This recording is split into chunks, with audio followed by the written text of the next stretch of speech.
I think I have enough pulls to get her. But is she like the only character for this patch? I mean, if she is, I don't mind. So. But Yeah, I think that is genuinely the case. I'm fine with that. I'm fine with that. I don't care. She's all I need in my life right now. 其余2种都可以在物资调度中购买。未来我们也会继续增加装饰物品，让管理员们更加自由、随心所欲的装饰中末地的世界。 Bloody hell, they're expensive. She out 30 million. Are you crazy? That's a lot. 特别的 But like, 创意。 they're bringing up all these new decorations, so it's like They're not doing like the Serenity Teapot type thing where you go into a special area. Like, you can just like put these decorations anywhere you like. That's really interesting. Yeah, you put it where you want it. Yeah. 此外，在新地 I'm 图 gonna 中 build 还将增 myself 设 a 新的 summoning 物质调 shrine. 度终端和环境监测终端，部分现有的仓储节点。 Okay, yeah, 物资 new. 调度终 Okay, 端 that 和 means 环 more 境监测 standard 终端 pools. That means a lot 将 more 进一 standard 步开 pools. 放新的等级上限，帮助管理员们获取 They should be 更多的 throwing 任务权 standard pulls at us, I'll be quite 以 honest. 上 I mean, 便 that's 是 the same 本 for a 次 lot of 版 games, 本 yeah, but 的 still. 提升工业相关的内容了。 Every 希望 patch 这 when 些内 they 容能让大 unlock 家 these 玩 two 得 new 开心。 things, like the bunny rabbit 未 guy, 来 there's 还有 like 不少 5 提升 standard 工 pulls 业 that 相 comes 关的 with 内 it 容 when it's 仍 maxed 在 up, 开发 graded. 中，希望能尽 Every 快与大 patch 家 to do 相见 this. 大家敬 Yeah. 请期待。那接下来我们来一起 Oh, 看 6看 pulls, 本次 6版本 pulls, 的活 okay. 动前瞻内容吧。 Events, okay. There we go. 在新版本里啊，还有不少的玩法与活动 Oh my 正 bro, 等着 this, 各位 this 管理员 patch is 体验。 it. This patch is 首先 it. 重 This 复 is 玩法 it. 琥珀丰碑和十项悬疑都将迎来更新。 I think you're 琥珀丰碑 excited, I 将 can't 新增 tell. 系列挑战浊流巨蟹。 Yeah. 过去 Umbral 的 Monument 人 Space 将以 Sandwich, 更加 yes. 强大的形态登场。 Umbral is 在 hard. 完成交战 Umbral 挑战的 Monument 同时啊 on extreme 管理 difficulty 员 is 还能参 hard. 加现实 That 任 is 务 hard. 分碑留名、汇流，获取包括千年玉在内的多种奖励。十项悬疑也会开放相差区域5和相 Aberrant 差 zones 区域 5 6， and 6管 unlock. 理员 Okay. 可以在其中探索。 Yeah, 获取 this is 更多 their 奖励 roguelike. I 另外 really, 啊 really like 系列限 this. 时活动也会陆续 I 开启。 Really hope they do a lot more, like put a lot more effort into the roguelike, because I really like the roguelike from the Yes, original yeah. Arknights as well. It's so much 帮 fun. 助度过难关，不仅能够收获 I need 军 to 人 have a 感 look 谢 into，it. 还能得到丰厚的报酬。参与活动集成 Palm 援 Top 助， Savior 掌中救星。在活动期间啊，可以获得特殊的限时生产配方。与此同时啊 Okay 武林的所有据点生产调度券的数率都将大幅增加。管理员可以生产 Okay 活动需求的产物，提交给武林据点， Ah, 获 that's 取 pretty 调度券 good. 并且获得 Yeah 援助成果券。援助 Fruits 成 of 果券 Altruism 可以 certs 在集成援助掌中救星活动界面的物资兑换处呢兑换奖励。相信啊，管理员的每次援助都能让武林城离恢复往日生机更进一步。物资供给活动啊，将会迎来新一期武林特图。活动期间会每日更新供给任务。 Okay, 管理员可以 yeah, 通 the 过 supply 种 event, 植 yeah, I saw Hunting, this. gathering, 或者 crafting, 监 yep. 制等各种方式呢，按 I didn't do the last one on the 1.1. I was gutted. There's a lot of rewards from it. 千金玉、 Yeah. 存续的痕迹等奖励。卷与明星 Again, these designs, are they going to make these skins? 之前已经向管理员们公开 We'll have a look. 卷与明星 Hopefully we'll find 共 out. 赴星海活动正在 Oh, available 进行 soon. 模 More 拟活动 information soon. 管理员们将与佩丽卡一起探索航天。 I like the designs. 共同 Really, 致敬 really cool. 永不止步的开拓精神。等到春晓时版本一开始啊，我们就会为佩丽卡追加一张全新的 Oh, they're adding more art in. Okay. 解锁。 Ah, that's what it is. Okay, you can change the artwork. I love that though. I do kind of Yeah. like 没 that. 有解锁的管理员啊，也不用着 It's 急。 these little details 在 that 4月 that 24 that 日 I 呢 really like. 游戏内将会正式开启签到活动与留影活动。签到首日奖励中呢，就包含 Hey, Cass, 佩丽 welcome 卡 in. 的信物，保证让管理员们都能够欣赏到佩丽卡遨游太空的美丽身影。留影活动开启后啊，帝江号中央环厅的大屏幕，帝江有 Central 部分 Ring 场景物件 Okay 还会限时变为航天主题的样式。启明驻留平台也将限时平 Yeah, 留在太 lots 空中。 of 管理员们 lots 可 of 以站在 decorations 帝江 for 号 the Is this 上 for 进行 like the 一 real 次 life 恢复 space 装 thing that they're doing? Is it a collaboration type I thing? think so. 还能够 I 获得 think so. 帝江 I 号 do 陈列 think 库 so. 启明驻留平台模型、头像框、明星、贴纸启明，还有千金玉等丰厚奖励。我们也期待啊， Oh, that's 管理员 interesting. 能够在 And if 中国 it 世 is, 界中 that's 感受 really, 到 really 管理 cool. 的浩瀚。接下来，我为 Nice 管理员带来新版本的寻访分析。版本更新后啊，将会首先开启春雷动万物生的特许寻访。 Thunder of the Okay Moon. 六星干员 I 双 love 方一将会在 this 寻访中 art. It's so 获得 good. 概率提升。在本期 Bro, 特 it's 许 such 寻访 nice 累计 artwork. 寻访64时，将额外获取寻访情报书奖励。这次的寻访情报书奖励会在下次特许寻访开启后自动转化为对应 Free 的 temple, Yeah, as we standard always get. dossier Yeah. stuff. Yeah. Yep. Yeah. 该特许寻访将总共持续35 35天， days. 且春晓时版本仅有这一位新增干员的特许寻访。 Oh, that's pretty short. That's pretty short. It is quite. Maybe it's a really short patch. 与此同时啊，我们在版本期 Yeah, 间 she is the only unit. Yeah, I 特 thought 殊的 so. 寻访辉光庆典。 Okay. 那该寻访 Oh, 呢 whoa, 会在 whoa, whoa, 春 whoa, 雷 whoa. 动万物生 Yeah. 的特许 What 寻 is 访 this? 结束的前一周开放。 Like you get to 在辉光庆典的特殊寻访中 choose which one you want to 六星干员 aim 的 for. 随机范围由 Oh, 仅 random. 有 Oh. 莱万汀、吉尔佩塔、 Oh, okay. 近卫和埃尔戴拉 Okay. 四名干员。要说明的是 The only two I need are, the only one I need is Gilberto. Really, I've got Levitan, Ardelia, and Pog, so I'm good. I've got every single one of 会 these. 影响辉光庆典特殊寻访会一直 They have these 开放 banners in the 至 original 小时 Arknights 8点 too. 同时啊，作为一次 Okay. 独立 In fact, no, in the original Arknights, they allow you to choose which banner you want to make. So you can choose which characters you want. Got Like you. on there. Got you. That would have been better. That would have been way better. They should do that on here too. 接下来再看看武库交易所。那在新版本中啊，将会上架 Okay, they're announced more 六星 soon. 施术单元。 There's the weapon. Barge. Weapon looks so. The lone barge looks so good. 而在辉光庆典特殊情况的持续时间内啊 Look, I'm going to be DMing you about how do I get all of these to master all these stats. 对应的六星单手剑熔铸火焰与六星施术单元。 Oh, the Swift Walker is back as well. Good. 配合寻法，我们还将开 I 启 need that for 双方乙的干员试用活动， for one of my units. 也将先后开 They've 启 got so much art 春雷 for 与流光 for Zhuang, and I'm loving it. 2期7日签到活动。 There's so much. Oh, okay. So technically, it's the temple. Technically, Yeah. if they're doing what Wuwa does. It's like 5 pulls for this banner, 5 pulls for that. Okay. 也会伴随2期寻访，先后上架5张春雷醒悟寻访凭证和5张流光庆时寻访凭证，管理员们记得安虚兑换。新一期里程碑活动，协议通行证怒潮也将开启。解锁对应的协议通行证后啊，管理员就可以获取自选6星武器， Milestone event. 其中包括 6-star weapon of 新增的 choice. 6星施术单元雾中微光。 That's pretty good. 该自选补给啊， That's 在 pretty 行 good. 定制档位 That's a new one as well. 可获取。 It is, yeah. 此外，还有新增的名片主题山水墨尘。 That's like the second best in slot, I'm guessing, for Zhang. 巨兽心脏 Yeah, it will be. It Electric will be, damage yeah. boost, 等多种 efficacy. 奖励等待的 Will 管理员 Yeah, boost. it will. Yes, exactly. Yes, it's Gotta be. exactly. It's gonna be. I mean, I like that as well. Like, or for 正水 strong. 四海引入活动 yeah, I like that as well. Like, they're giving you option just in case you don't have enough to pull for the signature. I like 开 that. 启协议储存箱等各项任务就可以获取。 It's a the pretty good exploration weapon. event. 而且等到新区 It's 域 a very good 试验 weapon. 区开放后啊，管理员还可以继续参与引入活动，吸扰 Like, just in general to have, even if you don't get 新区域 Zhuang. 的同时啊，也能够拿到 2 world events, 2 exploration events is pretty good. It's more for people to do after. As long as they're Optimizations? voiced. As long as they're voiced, of course. Yeah, Okay. true. 时间以来，我们也在持续的关注大家的意见。 Okay, let's see what the QOL is going to be. 努力给管理员们带去更加流畅顺滑 This 的 is the 游戏 important stuff. This is what's going to 那 make 接下 people 来 happy. 就让我给大家介绍一下新版本已经完成的部分优化内容吧。首先，我们将会常驻开启干员培养助力新手活动 Permanent beginner 进行 event. 养成资源返还。在起身初期 OK 管理员们在对一定数量的干员等级、技能与天赋、武器进行提升时，将会在各自提升到一定程度后，大量返还对应的培养素材。如果管理员已经完成了对应的养成目标，那么在版本更新后 It basically 就可以 cash back. 直 You 接 get 进入 cash back. 活动页面 Yeah, cash. It's just going to give you a lot more stuff back. 希望这样能 To 减 help 轻各位 beginner 新老 players. 管理员的养成负担，帮助大家更加 That's good for 便利 people that 地 wanna 打 get 怪 into Yeah, the game make but team haven't yet. composition easier. Yeah, 之前 to 在 level 研发 everyone up 作 and 业 all 中 sort of thing. 遇到 Yeah. 过的多项功能优化即将与大家见面，而且还有不少新增优化也会在即将到来的 Okay 新版本中实装。在交互与应用性上， Okay 我们针对管理员们的 Yeah 反馈，在资源收取、功能跳转、界 Gathering 面显示 UI 等 navigation, 方面都进 interface 行了改 display, 良 and so on. 电浆号总控中枢将新增总控事项功能， Oh, 管理员可以一键收取所有产物，并 Interesting. 安 That's 装 good. wow, okay. that's going to be a lot better. Oh, Interesting. 并填入 Yeah 对应的显 Oh, 示框中。 okay.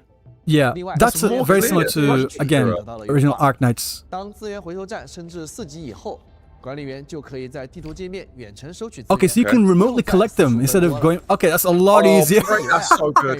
That's so good. Oh, thank God. Like, Thank you God just for do it from the that. map now. 级按钮一键跳转到装备制 Okay, 造 what 页 about 面， this? 而且还新增了装备批量制造功能。现在管理员们可以一次性制作多件装备了。 Okay. 在使用珍贵 Okay 培养素材对干员的技能天赋 Oh 进 my 行升级 God 时， Mhm 也可以一键跳转到高阶培养资源箱界面，直接智能选择 Auto convert, 所需素材 auto like use. Yep. 我们还会调整 Good, 技术 okay, 训练 yeah, 和 nice 干员教学关卡的完成和奖 Standard 励领取 stuff 方式。 Mhm. 如果管理员已经掌握了对应的教学内容，就可以直接点击按钮 Okay, they put them 完 into 成关卡 categories 领取奖励。 now. Yeah, if you've already done it, then it just allows you to clear it. Yep. 在仓储节点中，也可以按照地区来筛选他人的运 So 送 overall, it's like a 这 UI 样管理 improvement. 员们就可以 Yeah 直接找到自己想要 I 接 mean, 触 there are a 的 lot of 地区 menus, 生 so 活，不 like 用再 really 反复刷 refining the 新 UI is This important. is, yeah. 同时，我们进一步优化了手柄的操作体验，新增了相关按钮的自定义替换功能，以满足 Ooh 管理员的多种操作习 Custom 惯。 button mapping for controllers. 在战斗方面啊 Good 我们优 Oh 化 my 了 God, 界面 good. I've 显 been 示 waiting for this. 当 I play on 角色开启 PlayStation 部 a 分 lot. 持续 This 技 is 能 so 攻击之 good. 后将会在画面下方显示终结技的剩余持续时间 What's the-。希望这样 Oh 能让管理员们更好的判断战局，获得更 I 流畅的 see 操作体 It's 验。 gonna help I you didn't think it needed with this, timing. but it's still quite good. 另外，在微镜在线关卡中挑战领袖敌人时，将会在画面左上角显示计时。想要不断挑战自我的管理员们，之后 time 看到战斗的 time trials kind of thing. Okay, Like nice. you can try and get Nice. it cleared as quickly as Shows possible. you your lap 做出了一些 record. 调整。 Okay, yeah, hardcore players are 即使 gonna love 是在机身 this. 核心和协议核心的区域内，也会在地图上显示暗管和多口暗管的标记了。 Oh, 而且管理员们在机身核心和协议核心区内移动 Okay. 暗管或 Means you 多 can 口 keep 暗 track 管 of 的出 everything 入口 is. 时，以连接对应的管道将不会断开连接 Useful. 方便调整工业布局。 guys, I'm 此外 impressed. 我们也 I don't know about you 优化了 guys. 蓝 I'm 图的分享文 impressed. 本 I think they've 在 done 复 well. 制蓝图分享码后，自动生成的分享文本将会包含蓝图的名称，这样蓝图的分享和接收都能变得更加直观了。此外，在部分 iOS 设备上，我们还新增了总装 Ray tracing support for iOS. Okay. 希望能给管理员们带去更好的视觉。 Graphically, it looks pretty good for mobile. Obviously, it's going to be like the state of the art. Yeah, iPhone 17 Pro 在 Max. 新版本 Bit 中 different, 我们 but 将为 still 管理员 pretty 们提供 impressive. 更多的理智消耗许可。 More 减轻管理 sanity 员们 use 在日 permits. 常刷取的时间与操作负担。首先，新版本开放后，地区调度物资中将会追 They 加 just, like, 更多的 keep throwing 理智 them 消 at 耗 us. 许可。版本更新后， Yeah. 原本的理智减耗活动 It makes me 将 wonder, 优 like, 化 what's the 成 point of having sanity? They're just going to keep on giving us so many, you know? It's 获 like, 取应急理智加强剂和理智消耗许可。活动中 They're giving 达 us 成 more 每 as 日登 well. 录和消耗理智的任务目 they 标 might as well 后 just like not 管 have 理员每天 like 总计 stamina or sanity for 160 most of the stuff. 和8 No, 张 just 理 keep 智消 doing 耗 it. 许 Yeah. 可 Because I have so much now. It's like I'm unlimited basically, near enough. Same. 刷取 Same. 能量预计点，然后就可以领 I 取 feel 当日 rich 的 in 全部 sanity. 奖励。而且每日奖励从原本的理智减耗机制改为应急理智加强剂和理智消耗许可这两种道具后，就更加方便管理员们自由分配自己的空余时间了。另外，新版本协议通行证的原始配给档位和协议定制档位的循环奖励部分，都可以在原有奖励的基础上 Okay. 再额 Okay, 外 getting 获 more. 取更多的理智消耗 Okay. 许可，方便管理员们更加高效的消耗理智，获取奖励。 Ooh. Okay, so this is not this update, but for next one. Okay, 除了刚刚 interesting. 说的这些 Okay. 包括 Oh, 养 we're getting a 成 future 自 version 身工业 preview already? 战斗 Yeah, 在内 yeah, like a 的 roadmap Really? type thing. 管理员方方面面的反馈与建议，我们也都会认真听取。很多优化计划也正在有序展开，我们也会随时准备将很多新发现的优化内容列上日程。那在具体介绍近期会落地的优化之前 Okay, I'm really 还 curious 有 about 一 this. 项重要调整会在新版本里上线。 Another important 我 adjustment. 也想借着今天直播机会跟管理员们分享一下，我们将会在新版本中对月卡 Okay, 进行 revamping the 换新 monthly 等 pass. 到新版本开启后啊，月卡的每日奖励部分将会追加4张理智消耗许可，方便大家的 More 日常 sanity, 游 okay. 玩。当然了，管理员一定会想，那新月卡加强了，手上旧月卡怎么办呢？那对此 Everything 我 I'm 们 seeing here is 从直 great. 播的今天算起， They're just giving us a lot more of everything. 管理员在这段时间 Yeah, 内领取的 literally, 月卡介绍 literally. 奖励也会在版本更新后追加补偿理智消耗许可，相当于啊，现在管理员手上的月卡就已经能够涵盖这部分福利了。另外啊，这次月卡换新后啊，管理员们之前的投入我们也有考虑。为了感谢各位管理员的支持，只要管理员在新版本更新前购买过月卡，我们就会在新版本开启的首日一次性为你发放120 120张理智消耗许可。说到这里 That's 啊， pretty- 希望 yeah. 大家对月 That's 卡 a 的 lot. 改动能够认可。 Do you buy the monthly That is a pass? lot. 哇，今天借着这个机会，我还想 Yeah, I do. 带 Yeah, 给管理员们 all the time. 更多的 Login 意义 pass and monthly pass 大 at 家 the 看 moment. 这是什么 What? 是的，相信不少管理员都明白了。我们会 What? 为每位管理员都收上一张 Gifting a 这样 special- 特殊的换新月卡。 Everyone's getting a monthly pass. 新版本后啊，我们会特别开 Are you 启 serious? 月卡登 They're 录 just 活动 giving everyone. 管理员们每天登录就能领取200现金玉、1支应急理智加强剂和4张理智消耗许可， Let's Brilliant. 总计可获得2000现金玉、 Yo, 1200 brilliant, 6,000 brilliant. 理智消耗许可。需要说明的是啊， That's amazing. 这份换新 That's 赠品啊 amazing. 是 That's 可以 more 和 than the 原有的 normal 月卡 one. 奖励相互 It 叠加 is. It is. 那希望这份月卡能够让各位管理员的周末地旅程更加 That's 丰 a 富 lot. 也再次感谢各位管理员 It stacks on top of the old one. 从上 Yeah. 周开始到新的版本，其实我们每天都在发现，有很多管理员提出了宝贵的意见和建议，当 Okay. 中不乏有全新的建议。那我们一直在关注，也希望通过努力啊 Devs 给大家 listen, you 带来 know? 最新体 They're 验 listening. 优化游戏。 Yeah, 那么 yeah, 现 this 在 is a 就 devs 让我 listen 来为 moment. 管理员正式介绍一下未来版本的优化事项吧。 Okay, 这些 I'm 优 really 化 curious about 都已 this. 经在有序筹备中了，在不远的将来就能够与管理员见面了。在交互与易用性方面，我们会进一步简化 Already 装备 being 养成的 prepared. 相关操作。相信 Gear 很多管理员都遇 progression, 到 okay. 过，想要精断装备时，需要使用大量装备，不断 Artifacts, 点击精断， artifacts, 有些重 I'll 复。 be back in 那 just 为 2 此啊 seconds. 我们希望新增批量精断功能。 My stream 优 now. 化之后啊，管理员可以一次性 I'm in the 多 stream, 点 keep me updated when I 好 get back. 装备，连续进行精断，直到精断成功。这样一来 Okay. 管理员就能够大幅减少近段。 I mean, this is just like reducing the amount of clicks that you need to do certain 希望 things, 真 and 能 that's 够大家提升购物 always 体验。 important. 另外啊， Like the more 武器机制 clicks, 的刷取体验 it 也 just 将得到优 it's 化。 more 管理员可以 tiring, 选 you 定 know? 多把希望获取对应机制的武器。如 Oh, 果获取 okay. 了3个词条都可以契合这个首选武器的无瑕机制呢，这个机制 Flawless 自动锁定，并且打上完美适配的标记。 perfect match. 相当 Okay, 于我们 good. 会把 Like 管理员想要的 auto 毕业 locks. 机制直接 Or 做 like shows you the best one. 有了这个功能之后啊，管理员再也不用在刷取机制后啊，一个一个 Yeah, 点开 like 机制 Clicking to open, to check, then out, and check. It's 此 so 外啊，我 annoying, 们 but 还会 this is 区 good. 分角色任务显示的优先级，在任务列表中优先显示正处于 Okay, so they're 活动中的 showing the 角色任务 differences between the 并为 different 对应的任务增 quests 加 too. 当期标签，方便管理员更快地找到并体验当期 Casimo，参与 look at 对应活动。地区建设系统也会在主界面新增重要的事务汇总入口，像是仓储节点、物资调度系统等各项建设系统的解锁、升级、 Okay. 资源收取等等信息都会 Bit more 汇总在 UI tweaking. 而且管理员可以快速的跳转到相应界面进行操作，不需要在地图中跑来跑去了。 Good. 同时啊，我们还会优化手柄和键鼠操作的切换逻辑。当管理员啊和 yeah 在地图中游玩时呢，可以在手柄和键鼠之間无缝切换。集成工业系统呢，也 I've heard that a lot of people like to play with 在 controller, 游戏 just 进行到一个阶段后， general game, but when it comes to the 有 factory, 很多管 it's 理 a 员 nightmare, so they 因为 switch 工 to 厂停 keyboard and 电 mouse. 而头疼。 It gets a 虽 bit 然啊可以 finicky, 通过 so 关闭一些设 working 施 on that is good. 来逐渐恢复电力，但有些时候啊，处理这些问题仍然会有些无从下手。因此啊，我们考虑了一下，希望通过增设一种叫做备用电源的 Backup 功 power 能来帮助大家。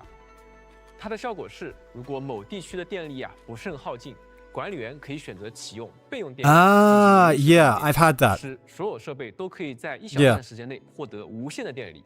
那管理员 That's gonna be 就可以利用 really 这段时间 useful, in fact. 进行电力调整，从而恢复正常供电，不用再担心大停电导致的工业停摆，让自己无从恢复电力了。同时啊，武林的电力连接也会获得优化。集成核心区域内的吸氧供电桩与吸氧中继器不仅可以连接对应核心，也可以和外部的吸氧供电桩、 Oh, 吸氧 okay. 容器 Interesting. 互相连接。那这样应该能够帮助管理员在野外拉电线时呢，进一步节省电力设备。那我们非常 Oh, 珍视管理员们的声音，大家提出的建议啊，都是我们优化与调整的重要参考。 that's pretty 在 useful. 未来啊，我们会继续关注管理员们的反馈，努力改善各方面体验，一定会用更好的内容回馈大家。说完了未来优化的部分啊，我觉得未来版本也有些即将到来的内容想给大家介绍。首先，玩法创新也是我们始终坚持的目标。我们一直致力于开发出 OK 让管理员们玩得开心、更有乐趣的各种玩法。在后续版本中啊，一个全新玩法即将与大家见面。 Brand new gameplay. 或 Okay. 许啊，有的管理员可能还会觉得它有点熟悉。那现在就让我们通过视频一起来看看吧。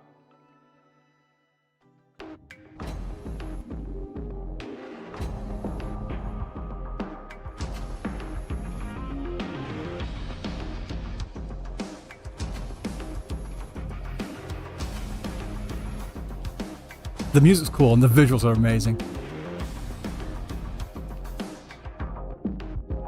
I fucking knew it! Oh my god! Oh my god! No way! Oh, we are so fucked. Oh, we are so fucked.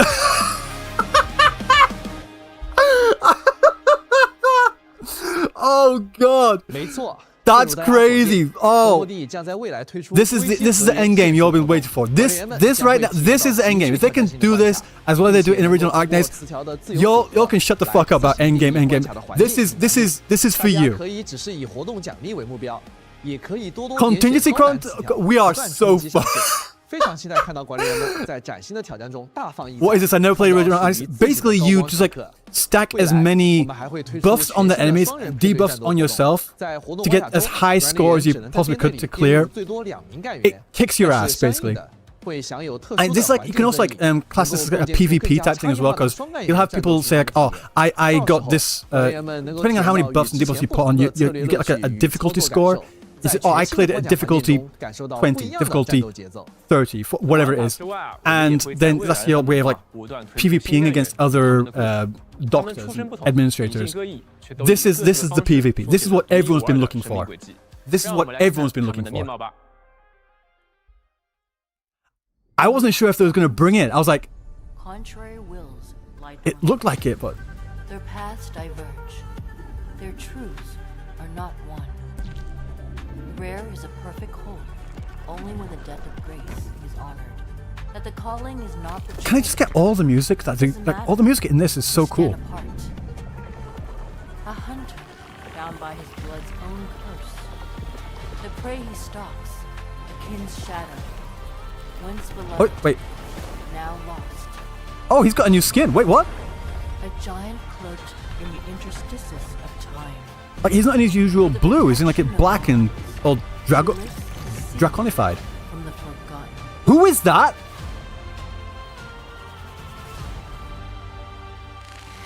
Who was that? 看完刚才的影片啊， Sick. 想必管理员对几位角色 Yeah, I'm very 好奇 curious. 其中，作为武林城选威的 Mifu, okay, 已经与我们同行了一段时间了，但清波寨的竹林中依旧 These look so cool. Where's Amethyst? He's fucking gone. 不得不与擂台上的意料之外的老对手了断恩仇。在武林城内外啊，形形色色的人们也正在上演着属于他们的独特故事。那在刚才的短片中啊，我们还能看到一个人啊 Yeah. What's the 从他 name? 背后的巨大 Giant Crimson Wings on his back. 就 Yeah. 能够看出他或许是一名 The 来自 vampire from 塞什卡的 Siska. 血魔。那么这么一位 Yeah, I thought that was, Ardashir, yeah. 此处的呢？同时啊 Like a 还有一 skinned 位 version 非 or 常 something. 年轻的巨兽代理人，他对红科院、对 It's not? 文明环带都保持着无限的好奇。 Dude, where the fuck are you? Get here. Get back here now. 那这些啊，都在 And 今后的 this 故事 is 中 now a 慢慢揭 thing. 晓了。 Dude, they just dropped all the best info. 情报要为管理员分享。 What? 首先是 No. 为管理员带来了漫画方面的新情报。 No. 漫画待战很快会 Yeah, 有答案 You son of a 它 bitch. 将为 They're 管理员更加 revealing 双方也的故事 upcoming characters, 穿越武林啊 new 双方已经开 endgame. 始了 Hold 例行 on. 的城内巡 I'll 查 go 工 back 作 after. I'll 就 go 在 back 他亲 after. 手建立的宏伟城市中啊，每一处都凝聚着全武林人的心血。那在经历了惨痛的灾难，共同扛过艰苦的日子之后呢，武林已在庄方仪的带领下 I'm still sorry. I'm still like in shock right now from the contingency contract type thing. I'll be quite 在 honest. 这里人们无可替代的家园。 I'm quite. 庄方仪 It's like 期许着 we are What do so you mean? fucked. 绽放之 What I 时 We're so missed that fucked. 会有好 much? 事发生。加油吧，周末地！ Did I miss that 也 much? Let's go 管理 Enfield. 员们可以在其中感受帝江号 This is the leisure stuff. 的日常生活，看到干员们不一样的另一面。在联动方面，明日方舟周末地与 Happy Lemon 的联动活动即将在 Happy Lemon. 美国 What's Happy 开启 Lemon? 本次联动将推出2款联动套餐，购买套餐即可获得联动限定赠品。部分门店还会推出主题日活动，详细联动内容将于后续公开。 I wonder if there's 敬请 going to be 期 like different collaboration 到 events for 这里 JP. 啊今 I 天 have to 的 look 直 at 播 that. 也差不多要告一段落了。非常感谢各位管理员的观看，也非常感谢大家一直以来的陪伴。各位管理员的反馈、讨论，还有实际的游玩体验，对我们来说都非常重要。我们会继续把这些声 Okay, 音 I'm 带 gonna 进 go 开 back 发之 and 中 really quickly 也会 react 通 to 过 this. 每 Hold 次 on. 更新的 Goddamn 游戏都要 second. Wait, almost No, finished. no, no, no. Almost 正因为 finished. 这样，我们还是 Okay, 希望 okay. 节奏能稳一点，一步一步把东西做好。现在后续几个版本 Because I want to see your reaction as 不管 well. 是玩法机制还是剧情体 Okay. 验，我们都在认真制作。 I don't know if you'll know it though, because a lot, some of the stuff is from the original 希 Arknights 望 game. 能为管理员带去越来 I'll 越 still 多的 get 惊 gassed 喜 anyway. 快乐。卡威尔还有很多内容等待着我们展示给大家，而大家的关 We'll 注 see. 和喜爱， I'm glad 我都 they're 有感受 putting 到 in this much 也一直 effort 在 though for 推 this 动着我们 patch. 向 Like 前 I 走 really am so 这份 happy 陪 they're 伴 putting in 对 this 我们 much 来 work 说 for the 不仅 patch. 是支持 Like 嗯哼 genuinely, I 就像是一种 think 动力 this is going 让 to 我 be the 们有 patch 信 that 心将 really 周末地继续 brings 做好 one, either a 也 lot of 对 people back, 虽 and 然 two 今天节目 brings 啊 new 接近尾 people to 声 the game. 但周 So 末的旅途才 yeah, 刚 I don't know. I'm 也 glad 希望 that 接 they're. 下来这段路 I don't know. I 仍然 think 能 so. 够 I 让 think 各位管理 maybe. 员 I think 和 people 我们一 will 起 be 看 naive 下 if 去 they I don't. think still a lot of people still have a stick up their ass about the whole different gacha system, and unless they change that, then Yeah. they might not even think about it. Yeah, So, you are 拜 right. 拜。 all right, that was so cool. That was I wonder if it's really, gonna really be- good. That was I wonder right. if there's gonna be like an Hold on a after goddamn credits second. type Hold thing. hold on a goddamn second. Hold on. Hold the fuck on. Right. Okay. Annie, how you doing, Annie? Where's the monthly It- pass? Here we go. Right. Whoa, Let me get back. she looks so good. I can't wait to What, get what do you down here. mean? Right. Is this her pull animation? Or is it the EP or what? You're rubbing salt in the wound. I went back. Oh, it's EP. It's a music video for Zhang Yi. Zhang Fang The Yi. music video? Yeah. I'm not even like I'm behind. I went back. I have to watch it after. Hold on, let me have a look at it. Dude, it's so, you're gonna love it. It's full of like Zhang Fang Yi visuals. Oh my god. Right. This motherfucker's screaming in my ear saying how good it is. I had to go back and react to the rest of this. Like, bro, I haven't got to the bloody... I've got to wait. I've got to react to all this other stuff. I'm reacting to this right now. Right, let's have a look at this. Right, so this is where we got to. Monthly pass. Monthly pass. Okay. Let's have a look at this. Let's have a look at this.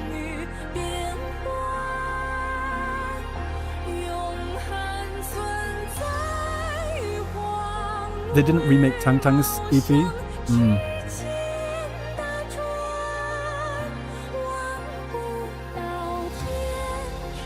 I've been looking for a lot of good shots of Zhuang Fangyi, and this is just giving me so many. I love it. Shut up. You're gonna love the visuals, dude.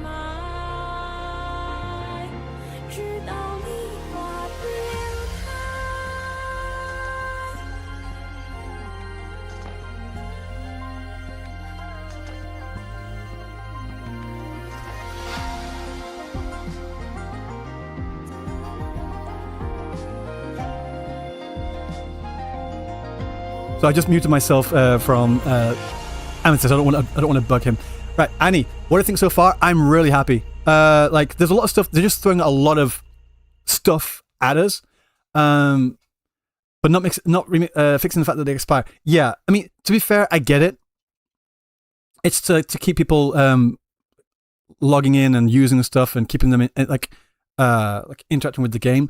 I get it. I understand why you don't like it as well, and that's completely fair. Like, I get their reasoning, and I also get like the discontent with it as well, you know. But like, in terms of like the QOL, the new monthly pass thing, giving us all an enhanced monthly pass, yeah, it's so good. And then just like they're showing us information like after the patches, like the upcoming patches, not just this patch, like the 1.2, but like after that, like what they're expecting, like a bit of a roadmap type thing. I like that as well. They're being very, very transparent, but with what they expect, what they want to bring. I'm looking forward to this. I'm really looking forward to it. Again, I love the music. I love the visuals. The story looks pretty cool. Zhuang Fangyi looks amazing. So, yeah, I'm just happy. I'm just happy. 1 second. Let's try and bring up Amethyst Abrams. Is he on YouTube right now? No, he's only on Twitch, I'm guessing.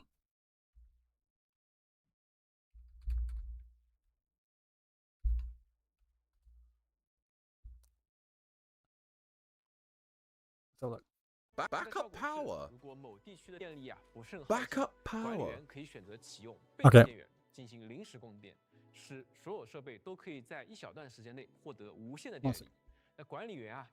Yeah, the backup power is really cool. Like, if your I'm hearing myself now.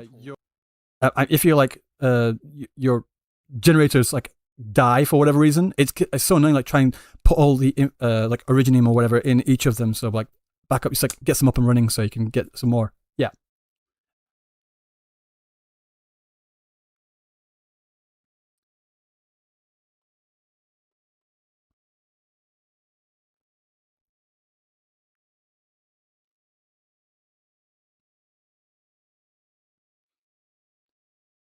I'm having to like watch I'm watching your stream right now, just like, so I've got a bit of a lag on it.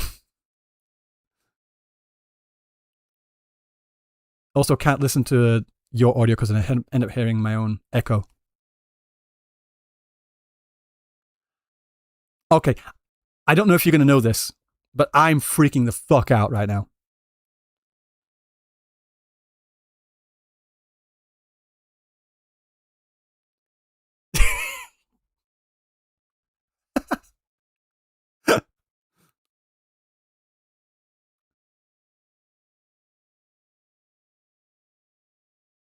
Once I saw that logo, I was like, wait, they're not. And then I saw those coins thing. I was like, they are. Yes, that's from the original Arknights. Basically, right. Contingency contract is one of if not the main endgame mode in original Arknights, and basically it's like a virtual crisis in Wuthering Waves, where you stack as many buffs onto the enemies and as many debuffs onto you, and see how hard you can make it and get the most difficult score. And that's the way they do kind of like a PvP type thing, where he's like, oh, I cleared it at this contingency, I cleared it at that contingency, like that. That's how they do. So this is addressing all the criticisms of like the lack of endgame mode type stuff. So yeah, and when I saw that, I was sorry, yeah, 2 new ones, not in this update, but in the future updates. Right. Oh no, you know, Top Combat event. Oh, that's a different thing. They show the new characters.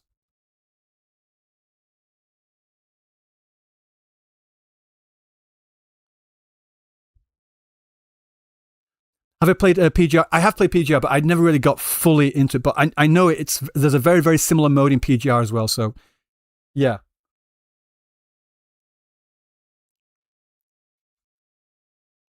I'm just gonna. That's Mifu's voice. Their paths diverge. Their truths are not one. Rare is a perfect whole, only when the death of Oh my god, I'm getting chills. Mifu's. I love the music in this. not betrayed. Oh my god, she is. She must be. I love the music in this. A hunter bound by his blood's own curse. The What? prairie stalks, What? the king's shadow. Oh my god, he looks sick. Yo, what? Dragon Boy? Lurked in the interstices of time. For the protection of God, Bro, what? the seal. Battle Tower was in fact inspired by CC. I don't know which one was inspired by which, but it doesn't matter. She's really cute. Wow. Wow. Just. Oh. Yeah, so What? they look pretty cool, no? What? Mifu and Dragon Boy is an instant summon. Yeah, I agree. Oh, Mifu, I'm definitely getting Mifu. Like, for sure. Like, holy fuck, Who is Mifu this is so dude? hot. Because he is getting wailed for. Who is I this thought dude? I thought he looked like what's his awesome. face? The Ardashir? yeah, I thought it was him. Like a skinned alternate. I don't know. It looks very similar. No, Plot twist. Plot twist. It's his brother. possibly. Possibly. But like These look incredible. they do. I'm looking forward to this a lot. Bro, A lot. Hypergriff cooked. Hypergriff cooked. I'm sorry. No. Hypergriff. Oh my god. Hypergriff, you are. Oh my god. Bro. What if it's Warfin's son? Insane. Vampire Dragon? Loving it already. Insane. Right, let's go towards the music video now. Oh yeah. Show me music video. Thank you for watching. Okay, we'll show me this goddamn music video. How about that? No, I don't want no thank you for watching. I want music video. I'll mute myself so I can like, watch your reaction. There we go. Okay. Okay. No. Jesus Christ, how far back have I got to go? There we go. Music video. Okay. Show it to me. So this is Amethyst's reaction What's to this, this? yeah? What is this piano melody?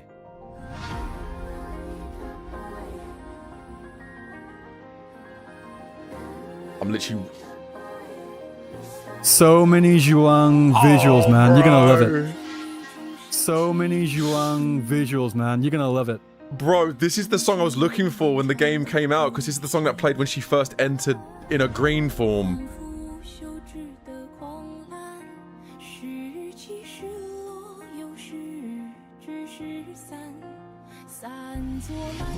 These visuals. I love that. Like that, like reaching towards this.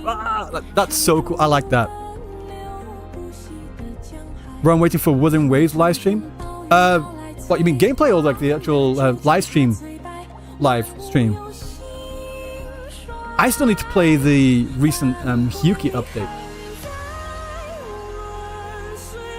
Oh my god. Yo. You're gonna draw her now? Oh, please do. And when you do, can you send it to me or like link me? So I want to see it.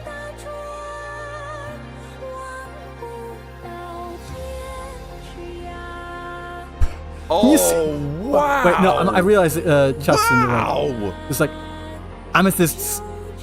Like, wait.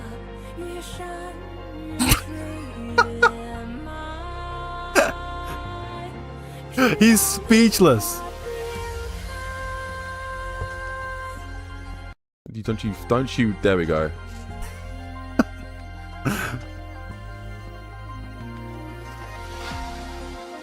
Oh my, they have official painted artworks. Yeah, the artwork. Are you so serious? Good. Yep. Nice.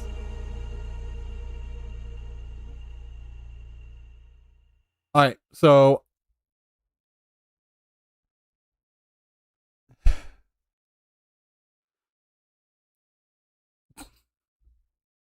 I told you, dude, you missed all the best shit.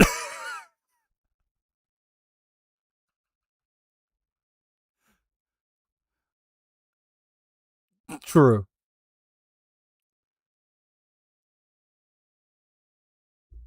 Mm-hmm. Yeah.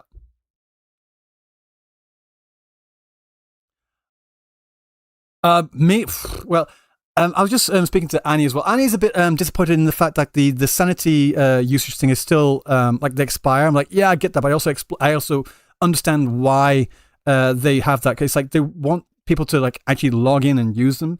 But it's like it doesn't expire too quickly. So if you're like somewhat a regular or semi-regular player, you should be able to like use them anyway.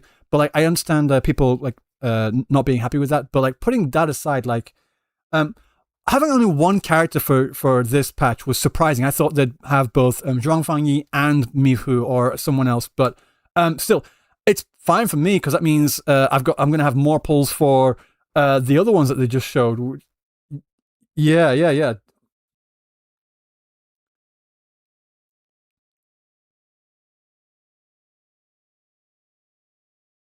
Mm-hmm. Mm-hmm. Mm-hmm.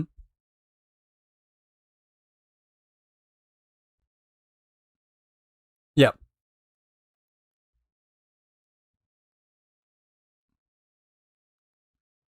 Mm-hmm.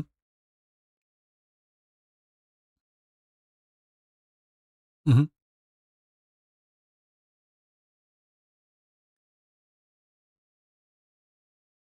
Mm.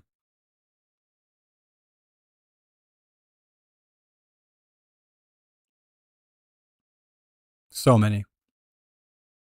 1 second. See, and the one thing people don't understand, which I'm gonna sort of describe.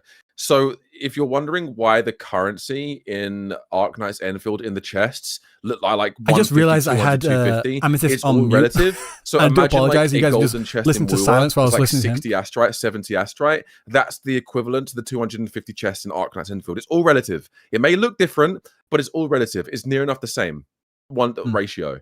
But yeah, just wanted to I'm so stoked for the contingency contract. As soon as I saw that, I was like, wait, are they? Because they said before they revealed it, like some administrators out there are going to be familiar with this. I was like, wait, they're not. And then they showed it. I was like, wait, they're not. And then I saw the logo. I was like, fuck. And I just like started saying, we are fucked. We are all so completely fucked. Like people were complaining about the lack of endgame, about lack of like difficult content. Everyone's going to shut up now because this is going to kick your ass. I'm not even kidding. I'm not even kidding in the slightest. It's if they have it as difficult as it is in the original Arknights, we are all completely fucked. Gosh, so you play OG Arknights, right?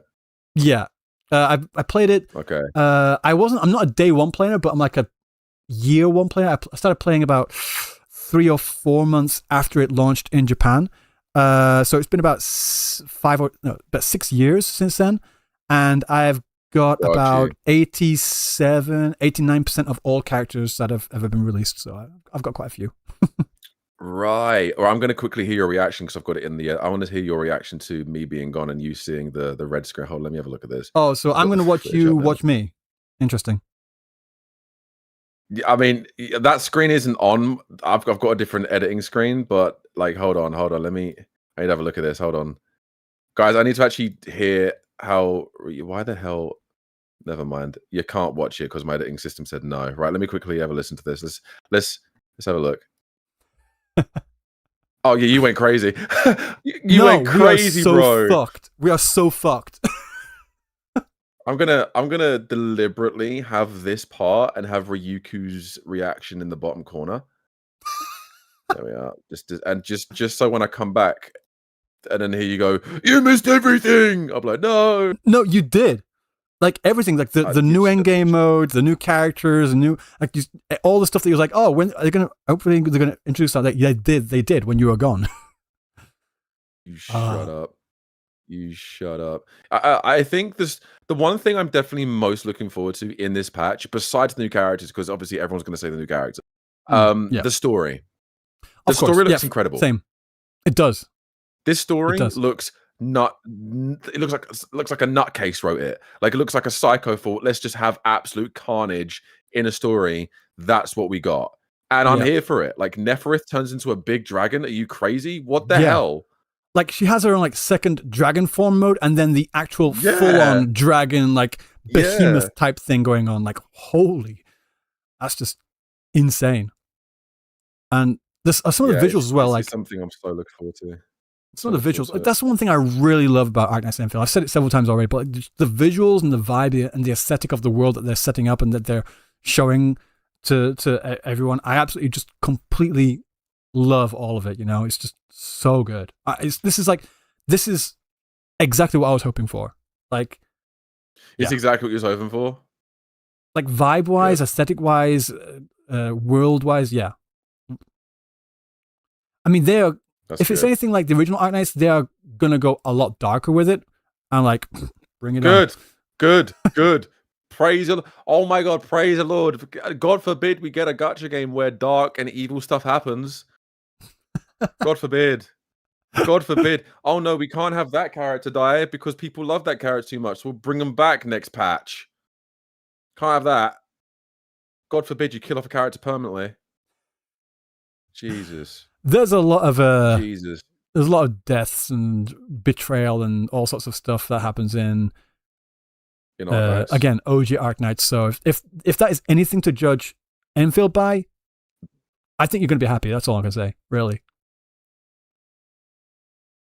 Okay, this gives me hope. This gives me big hope. Big hope. Because it means that it means that when we get to the point where Zhuang Yangfi dies in 10 patches time, we'll cry and we'll be emotional, and it's going to have an emotional grip on all of our hearts.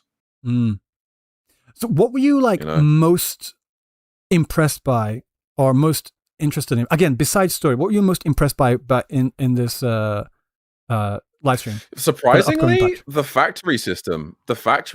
I didn't realize that, because 1.1 they added in like 2 machines. You had the water, the sewage water one, or whatever the hell it was in 1.1, and then you had like another new one other new system that they incorporated. But this one, there's so much. Like the factory system, they've really leveled up how your factory is going to be laid out and built, and I'm completely here for it. Either that or the fact that we're not just getting 1 new map but 2. I didn't expect 2 new maps. I thought 1 but not 2. What about you? Yeah, no, like I was very, very similar. Like, again, I'm looking forward to the story, but I'm very surprised by, again, same thing, 2 new maps. I wasn't really expecting all that much of a new areas in the first place, but the fact that they're bringing out new areas, new endgame modes, new difficulties, but then also they're also laying out their future plans as well, which I was very surprised by. I'm very happy with. But yeah, it's just, again, because there's only like 1 character, but still it's a fantastic character. I'm happy about that. I much prefer it, because I think it's a weird thing, because like for the longest time, depending on the game that you play, for the longest time, it was always just 1 new character for a patch, and then about 3 or 4 years ago, they started doing, like, every game started doing 2 new characters per patch, and it got a bit overwhelming for a lot of people. But Right. so they're going. Right. So I'm used to just having one new character, and that's fine for me. And again, because there's also that issue I of don't mind one character patches. I don't mind Yeah. one character patch as long as the content's there to support. There's only one character. and it seems like it's short as well, does it not? It's 35 days, so yeah. It's typically the patches are about 45 days. This one seems to be 35 days. Yeah. Unless there's a run that they didn't announce for the second 2 weeks, the last 2 weeks. As far as I'm concerned, this is a 35-day patch, which is shorter than I thought, but I don't really care. I think I don't really care about it. Like it's not something that I'm really upset with. Like I don't think that's a big caveat. I don't think it's a big con.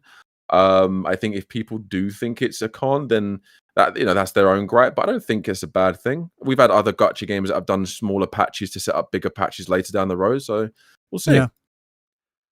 We'll see. But this is definitely something I'm looking forward to. The story I'm looking forward to. The factual system looks incredible. Exploration, I love exploring in this game. The music is always hitting. I the feel music like has been amazing in this live stream, has it not? Is it just me? Like I want all those tracks. Yeah, I want all that music. Like all of these tracks. That's one thing because someone did. I don't know. Now someone did tell me that Hypergriff also has like a music company or a music spin-off. No. Someone told me that. I don't know if they lied to me. I don't know nothing about Hypergriff. I don't know if they actually have one, but the often said joke is that Hypergriff is just a music company that happens to publish a gacha game as well. Got you. That's okay. Because no one told me about the joke. They just said, "Did you know Hypergriff's a music company?" And I was like, "Oh, really? That's pretty cool." Yeah, they're basically just a music company that has the gacha to sell their music. So that's the joke. But gotcha. Yeah. I mean, I'm not surprised. The music they release is incredible. I love it whenever they get Starset. Starset is so good, bro. Like holy shit. Yeah. Starset. That's the one that they did the song. They've done like We Are Empire, but they also did the one for the original trailer as well. It's just like heavy metal type thing. It's so hardcore. I love that. They're actually a full-on legit band. They're not like a band that's been made for Arknights or for Hypergriff. They're actually a full-on like legit band, and they're really good. But I love it whenever they bring them in. I was surprised that in the trailer as well, like they're full-on like swearing as well. I don't know if you noticed that. No, yeah, they are. Like in the original, the first trailer, the first teaser trailer. I didn't clock that. No, yeah, a whole new fucking world, and they're like full on swearing. Oh the entire thing. I loved it. Yeah. Yeah, no, I do remember. I remember reacting to that when the first trailer came out. I've got that song on my gym playlist. It's such a good song, right? I do. I love it. It's a good song. Yeah, it's good. I think everything that they're doing and handling this is so good. I hope people can look at this live stream and go, yeah, Hypergriff are going in the right direction. I'm hope really that's curious. The case anyway. I'm really curious what other people are going to be saying about this as well. Like just the community in general. Like I think like me, I think a lot of the original like OG Arknights players are going to be like stupidly hyped for the contingency contract thing. Yeah. But that's not in the next patch. That's going to be in the future patches. But still, like I think a lot of people are going to be talking about that. Like a lot of them are going to be talking about that.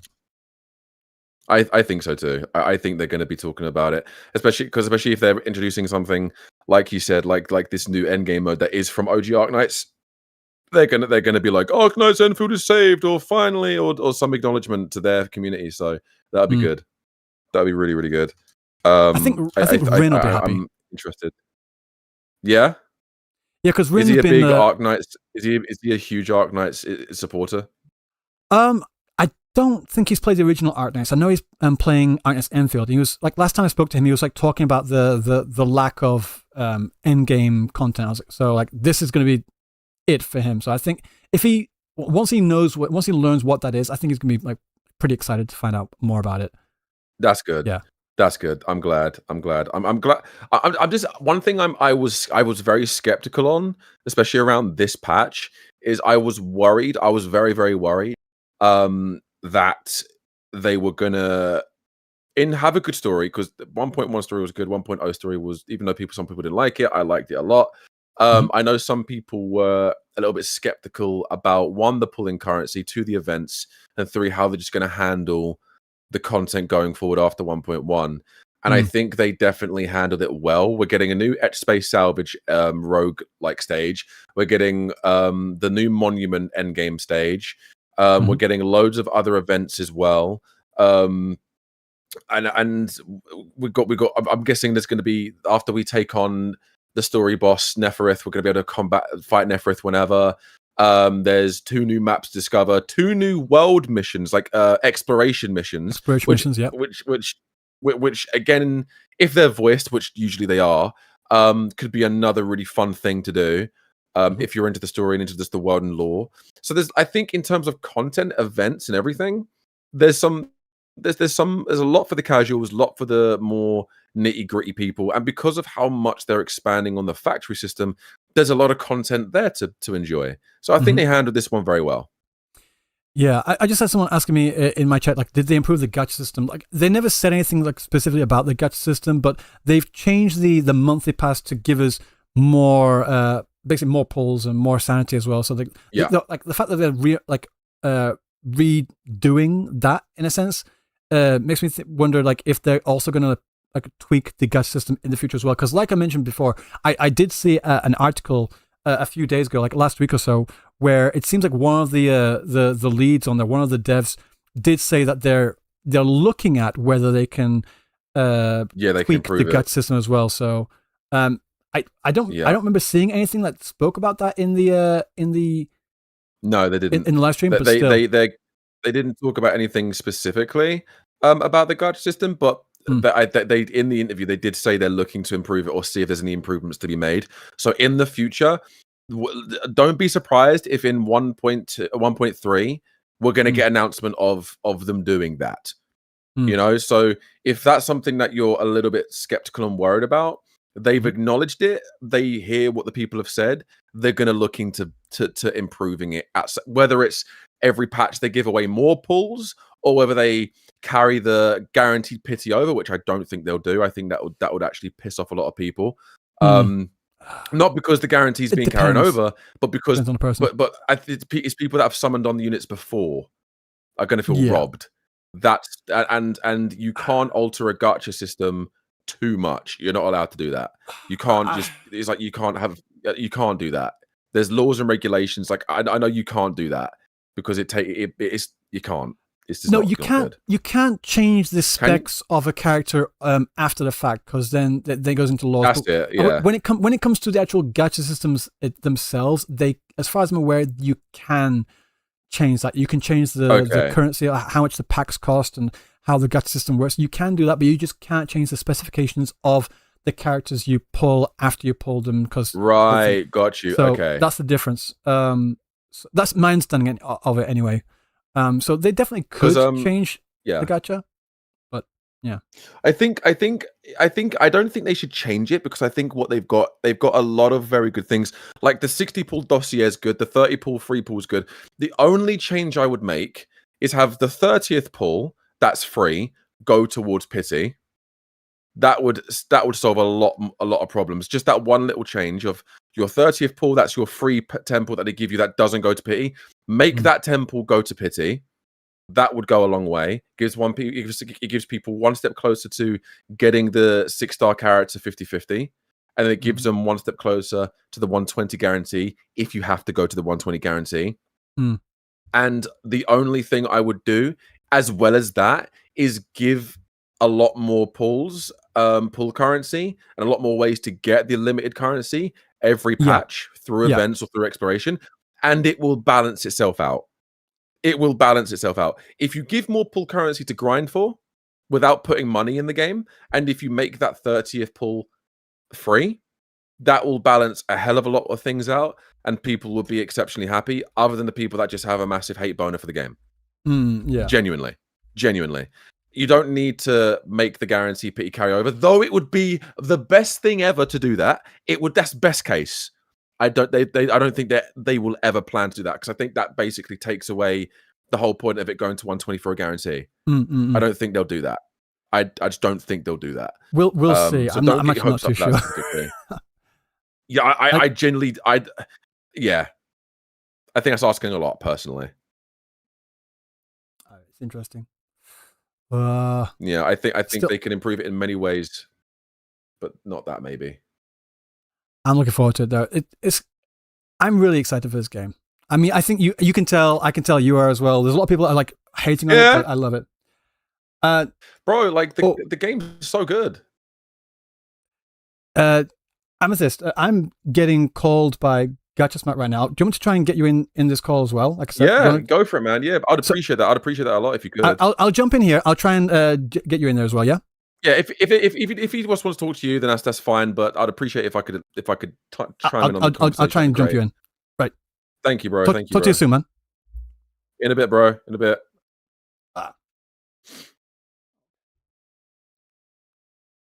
Yo, what's up? Hello? Wait, I hear you. I just saw you. I think I just saw him say, "What's up?" Ryuk, you're in there? Yeah, I heard him. Hello. Can you hear me? Hey, do you want to get the Abraham guy in here too? Yeah. Can we get Amethyst in here too? Is that cool? I don't mind. You're already talking to him. I didn't want to fucking just kill y'all's fucking, chat, man. Amethyst Abrams is a really cool dude. Like, jacked as fuck. No, I think Gacha Smack will get along with him. He's another personal trainer. Yo, Abraham Lincoln? Yeah, Abraham Lincoln is jacked. Yo. Like the Vampire Slayer one or the normal one? You guys ever watch that movie? Oh my god, dude. Okay, we got that going on. Let's see here. We got Abraham, are you in here? I'm calling him now. One second.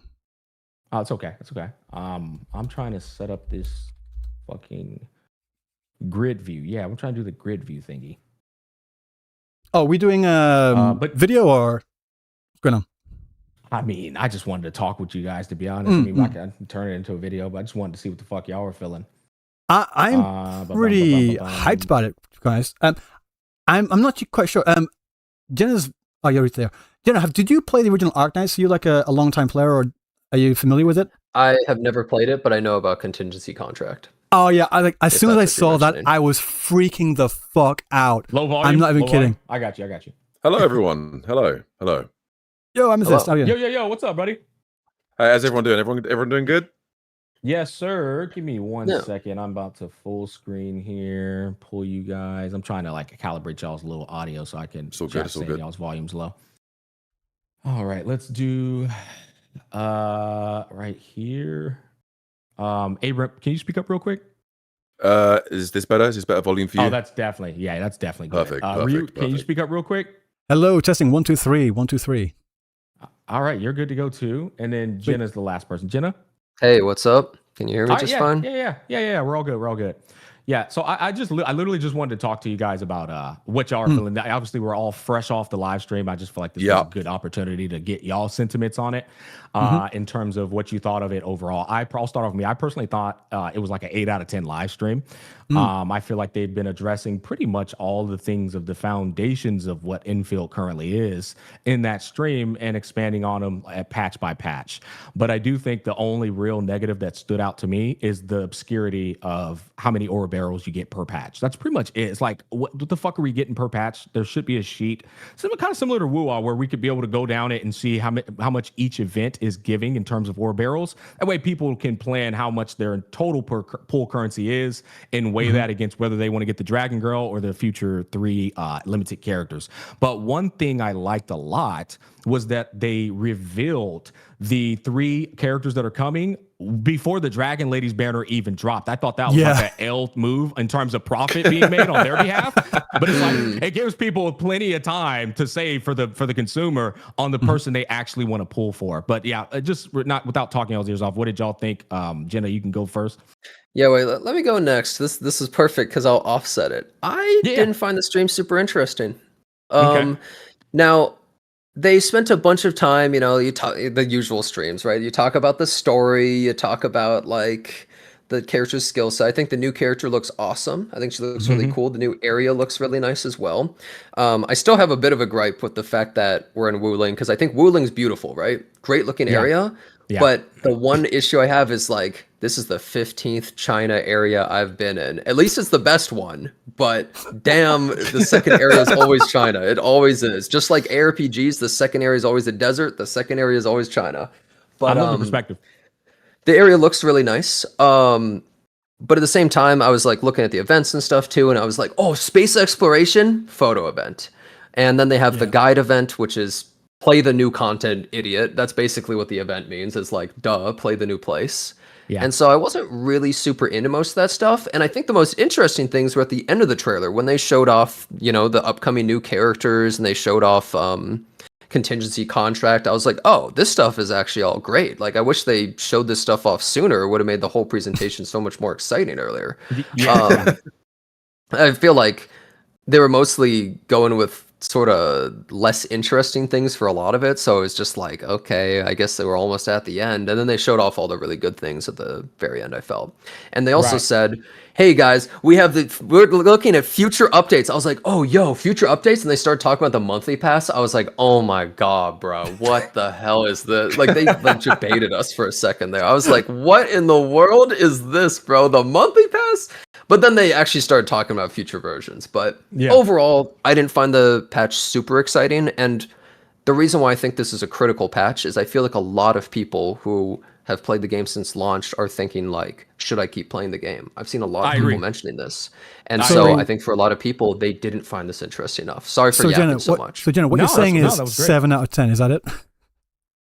It might be 6 out of 10. I don't know. Oh, 6. I don't know. For me personally, I just didn't find it very exciting. I'm gonna play it, and I'll probably have fun with it. But I wasn't like, yo, they're doing that. Like, this is crazy, you know. I think you're completely justified in that mentality, Jenazak. In fact, with your perspective, I think my 8 out of 10 is actually a bit too high if you consider everything you just stated.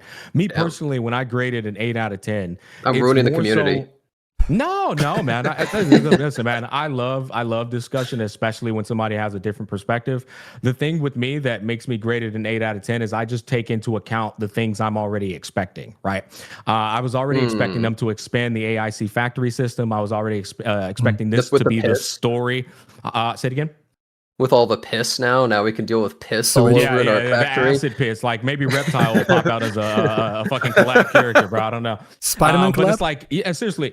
Yeah, I mention that a lot. I say at the end of the day, this is a game that has taken the risk to become a factory simulator game as a part of its content. And so, like, if all you're doing is grabbing the blueprints and throwing them up, I think, and I said this to Chad, I said, if that factory expansion content that they're updating, if it's not making you go, oh, I'm going to come, bro, this shit looks insane, maybe Infield isn't for you. You know what I'm saying? Like, or maybe it's a game that is going to be it's going to be in perpetuity a mid game for you because you don't give a fuck about that. And that's something that they are looking at as a replayable value of content per update.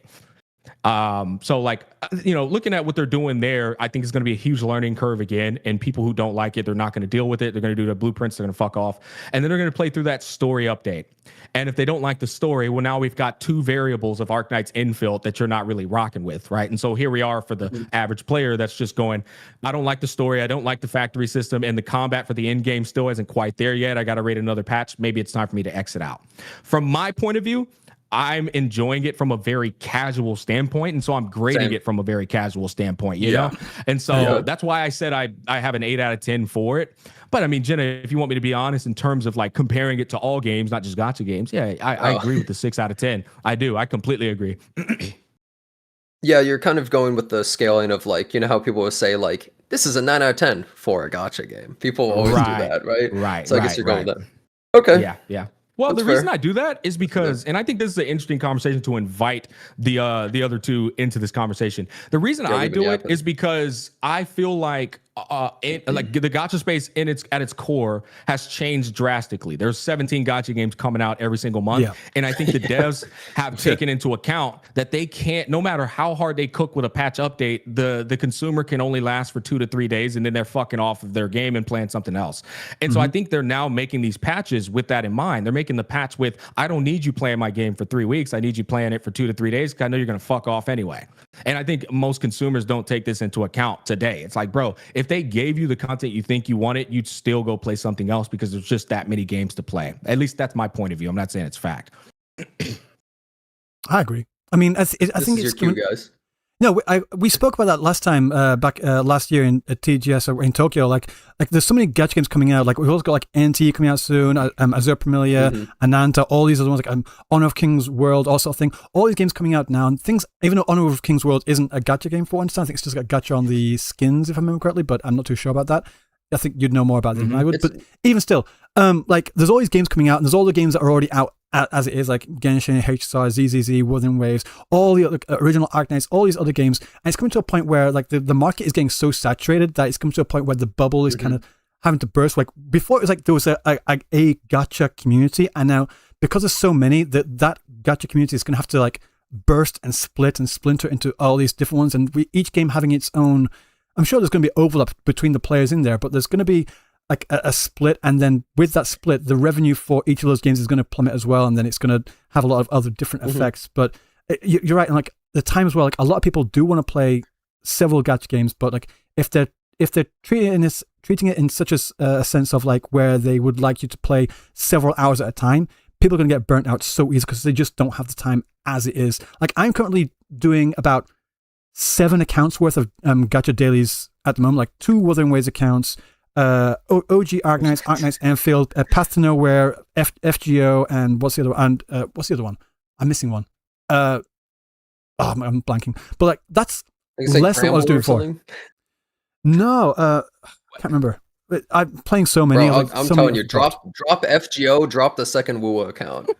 There you go, easy. That's -2 right there, man. FGO is just pure like Stockholm syndrome at this point. Yes, actually. No, that's crazy, man. So I got so really many. Quickly, let me just say this though. Along with what you're saying, I think the issue is that when a game comes out and it's an 8 out of 10, and 8 out of 10 is not good enough for most people to go, I'm going to stop playing this game that I enjoy and I'm going to play that game. You can make a good ass game, but it's not good ass enough to be better than some of the other games. And then why are people going to play it? And then it's not very successful. I think that's the current state with gachas, right? Yeah, the bubble's not going to burst and all the games will die. It's just people don't want to play some of the games that come out, even if they're okay. Yeah, it's not a matter of like just being better anymore. It's like being better is cool and all, but nowadays I think people are looking for things that are different. So if you get similar games that a HSR like, or a Genshin like, Wuthering Waves like, then people just like, I'm already playing these games. I've already got like months, if not years, in these games already. Why would I drop this one when I'm already enjoying it for another one that's basically the same thing? We need to get like more different things. You've got to be different nowadays, and that's kind of difficult, with all the games that are out there. But still. Well, it's funny that you mentioned that, because that's actually why I enjoy Endfield, because you're not battling the timer, because the timer has so much time on it in the Umbral Monument. The factory system is completely fucking different. The exploration is completely different as well, although exploration in gacha games is still shit. It's still a different game. It's actually doing something that is a bit unique when you compare it to the Wuwas, the Genshins, the Zenless Zone Zeros. And because of that, when I go on to Arknights Endfield, I'm genuinely getting a different experience, which is a value in and of itself. Abraham, I want to get you in on this conversation. You've been quite quiet, brother. What is your thoughts? Hi. Yeah, I appreciate that. So obviously I reacted to the live stream with Ryuuku. I'm very excited specifically as a casual player, because I'm a very casual player. I'm someone that has always logged into the game, this game specifically, especially when the story happens. And I also love the factory system. Those are the 2 main things that I was looking for. And also I was looking for more of the etch space salvage, like they're like roguelike bonfire mode. I know not a lot of people are they're not really a big fan of it. And they would like a better version of a roguelike. I know a lot of people in my community have said they wanted something like what Depths of Elusive Realm used to be, for something like Endfield. But I said I'm a massive fan of the etch space salvage. I think it has a lot of potential. I like the fact that we're getting 2 different zones for it opening up. I think it's an endgame, or a potential good endgame mode to be flushed out. The fact that we're getting this much compared to 1.1, 1.2 opening a lot more avenues for the factory system, and I like that a lot, because that's an avenue I've spent hours in perfecting the factory system, especially in Valley. When I was in Valley, I spent hours there.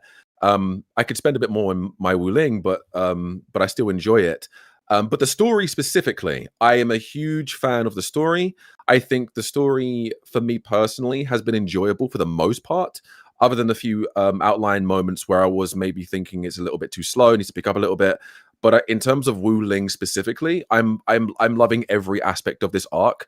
So when I saw Zhuang Fengyi fighting Nefereth, and when I'm seeing all of these really cool cutscenes and these cool visuals, I was very excited. I was very, very excited. I love this perspective, by the way, because you're adding once again another facet to our discussion. Yeah, that like none of us have disclosed. I like it. Keep going. I've always been a very narrative player when it comes down to these gacha games. Like when I look at Wuthering Waves, I look forward to the story.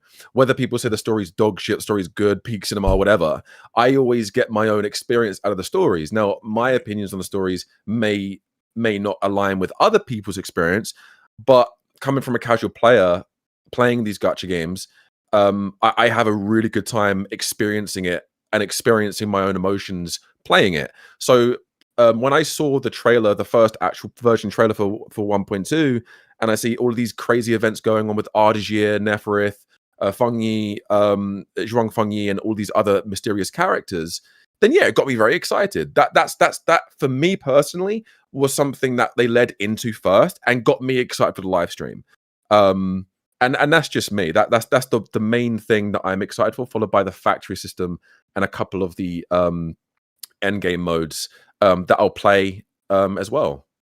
I don't think that's just you. I think it's actually representation of probably a lot of players that just aren't great. Right now. Yeah, you know what I mean. And that's what I think is cool about, like I said, the conversation is that like Genizad has his perspective, and I'm sure he's representing a shit ton of people with that.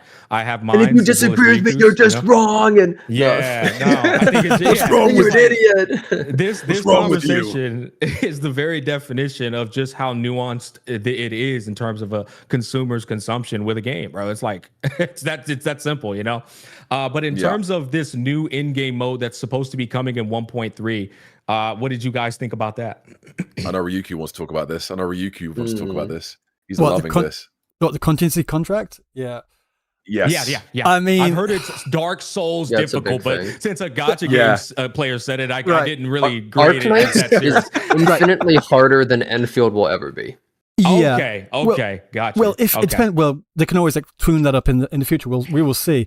But like once I saw the trailer for it, I was like, wait, they're not already. And then I saw the logo, the contingency contract logos, and I freaked the fuck out. I was like, we are so dead. We are all so fucking dead. Because like all the people that be like complaining about like the lack of end game, lack of difficult content. I'm like, all right, you guys can shut the fuck up now. If they do this as well as they would do it in the original Arknights game, basically it's like you stack as many buffs onto the enemies and as many debuffs onto you, and you can also use this as a way to like PvP as well, like to see how many contingencies you can add, what level of difficulty you can clear the mission at, the level at. Like in the original Arknights anyway. Again, we'll have to find out how they're going to do it in this one. But like that's a thing that's going to bring up a lot of really difficult content and a lot of again PvPs you compare, and that's where you're going to see a lot of sweaty players really sweat if they do that. Here's an interesting.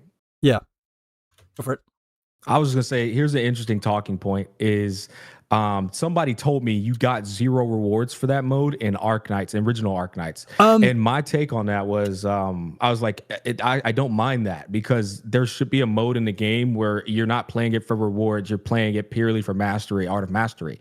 And I said, it's a glass half full, half empty thing, because there's going to be people who are going to get that new mode and they're going to be mad that there's no rewards. And this is a point where it's like, well, there's no appeasing you guys, because at this point you want them to put in-game content in the game that is not only fulfilling to the sweaty player, but also content that is giving rewards passively for a game that people are already complaining isn't giving out enough pool currency. So it's an interesting thing to view, you know?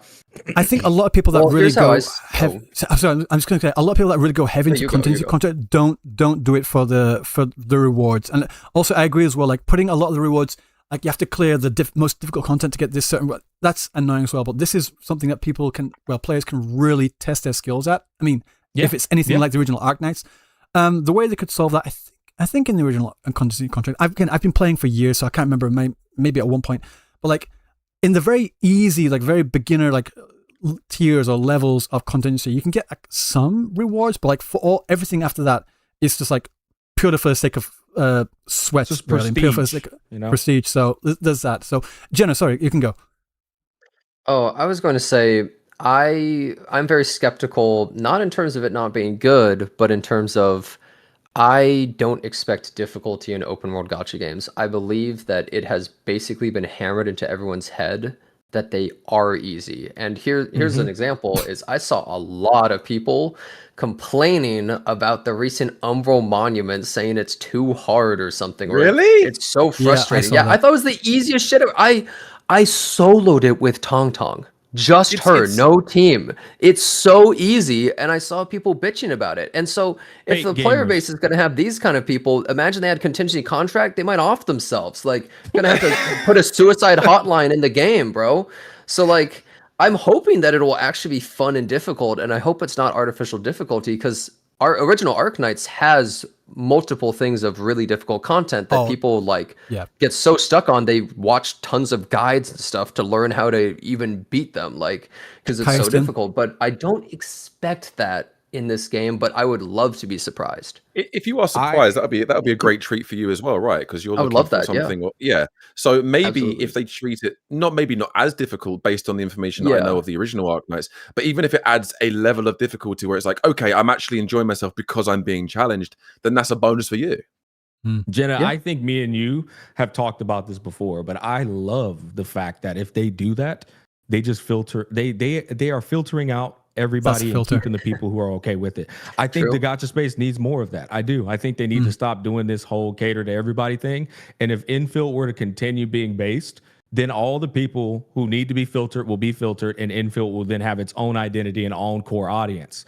I agree. So I think they should do the giga hard shit and go against the grain of like gacha players think gacha games are hard, and be that one game where people go, okay, gacha games are fucking joke, except this game. This game actually is difficult as fuck, and that'll attract its own audience. They could do both. I would be interested in that. They could do both, like where they just like have the Enfield have a few more easier modes for the more casual players, but have some actual sweat, like pure pain type modes, like contingency contracts as well. So that way they can still cater to both audiences. I completely understand what you're saying. I'm just thinking, like, if they make it too difficult for all people, it would be a bit. It would hurt their bottom line. And again, these are gacha games company. They're trying to make money. We all know that. So, but no, contingency contract will filter out a lot of people. And if they get people complaining that it's too difficult, I really hope to God that they just stick to their guns and say, oh, that's an interesting opinion. Moving on. And they just ignore those people because the contingency contract is not supposed to be easy. Yeah. If the the game mode, go on. Sorry. No, Abram, you got it, brother. Go ahead. Do you think? If they're doing that and they do filter out the player base on which they just want rewards for game modes compared to the ones that want to do it for their own pride and for their own prestige, then that's the players that are complaining's problem. That's not the developer's problem. If they're going to treat this game mode as similarly as they are treating the original game mode from the original game, then great. Obviously, people are going to be excited about that from people from the original community, because they're going to be going, great, we can actually have this game mode that's going to have an element of difficulty. It's going to make you angry if it is as difficult as people say. And also people that want a more casual combat experience, you can play the monument, because they're going to keep releasing monuments. I don't think they're going to stop. So you're going to be able to get if you're finding Monument somewhat difficult, but completable, then you can get your dopamine rush from the casual but rewarding difficulty there. And people that just want to really test their luck, test their skill, and flex on the community going, look what time I beat it in with these characters, then you can play this new game mode. I think there's a pathway for both kinds of players, but if people do complain about it, then they can just move on to something else that's, worth their personal time compared to the people that are excited for this specific thing. I think that's probably a pretty good perspective. The one concern I would say is I've created this group. I called them the FOMO casuals. And the FOMO casuals are people who they feel like they're missing out on things if they don't get everything, and they hate that, but they also barely play and complain about games all the time. So those people, they're the players who are so casual and think that they should basically get a trophy for logging in. And there's a large amount of gacha players that I believe are that. Like, think about the games that maybe we played when we were kids. They would not survive them ever. They wouldn't be able to play them because it doesn't just coddle you, right? In every possible way. And so I feel like it's kind of hard to relegate that audience. And that's why so many of these games do make everything so easy. That's why we get 500 photo events and, oh, this is an event where you go talk to your friends and cook food with them, right? That's why all these events have to be acting like it's Stardew Valley. Because there's a lot of people that feel that way. So I would love for them to filter and make the game more hardcore, but I also think it's kind of unrealistic in a lot of ways. It's like, I would love that, but I'm just skeptical, right? The reason I actually disagree is because I feel like they're already filtering, you know? And I'm like, if you're already just what the game is already. Yeah, it's like they're already taking a filtering path with their gacha system, refusing to adhere to what the normal mainstream gacha dynamic is. That factory system, the fucking whole gameplay, actually. It's just something different that is just kind of like pushing away that mainstream casual that you're referencing. And so I feel like if you're already doing that, you might as well continue down that path. But not only that, Jenna, if you look at the numbers and the revenue, they're killing it. And so it's like, I feel like what's happening right now is a working thing for Arknights Endfield, but at the same time, they probably are in that crossroads where they're like, okay, but do we still want to kind of hold on to that other audience too? Maybe we do, maybe we don't. I don't know. It's an interesting conversation, but I don't actually, you know what? I don't necessarily disagree with what y'all are saying. I just am commenting on what I'm seeing happening in real time with Endfield. I feel a lot of people are quitting, you know, they are. And then there's the people who expected this from the get-go. On another note, unless y'all want to continue having that conversation, I wanted to get y'all's input on the 35-day Dragon Lady banner, which once again, I thought was a good thing considering that people just get to save. It lasts for 35 whole days, and then they've got a rerun banner for the last like week or some shit like that. In my mind, I just think this is once again, because the game doesn't have it doesn't have a real end game or a real pressure to pull on characters. I view this as a positive for the consumer because they can save the shit out of their pulls the whole patch. I'd like to go first if that's okay. Yeah, go for it. Yeah. I think it being a 30-day patch just for Zhuang Fengyi is a good thing. I agree with you, Smack. I think this is a very good thing. And at the same point, because there isn't any end game modes or any game modes to some of these characters to complete, I think that's again why they're saving this new end game mode for the next patch with the 3 new characters that we got, because that's when people are going to go, okay, which character do I need to pull out of these 3? That's going to obviously benefit from summoning these characters. I think Zhuang Fengyi being this specific character for this specific patch, I think that's perfectly fine. I don't think there's anything wrong with that. And I know a lot of people were excited for her since they first saw her at the end of 1.0, which is good because it means maybe her sales do well. I'm personally looking forward to her. I was looking forward to her from the moment I met her in the 1.0. And I know a lot of people that are as well. So the fact that she's the only banner, I think is a good thing. I think it's going to also enable people to save for the next patch as well, whether people are or are not summoning. But yeah, that's my standpoint. I think having one rerun in the final week is fine. I think it's a good thing. But I do think Zhuang Fengyi being the only character is a benefit. How many days are a normal patch? Do you guys know? 45 roughly. I think it is. Yeah. Okay. Roughly so, 45 days. Okay. Just a little shorter. That's a good question.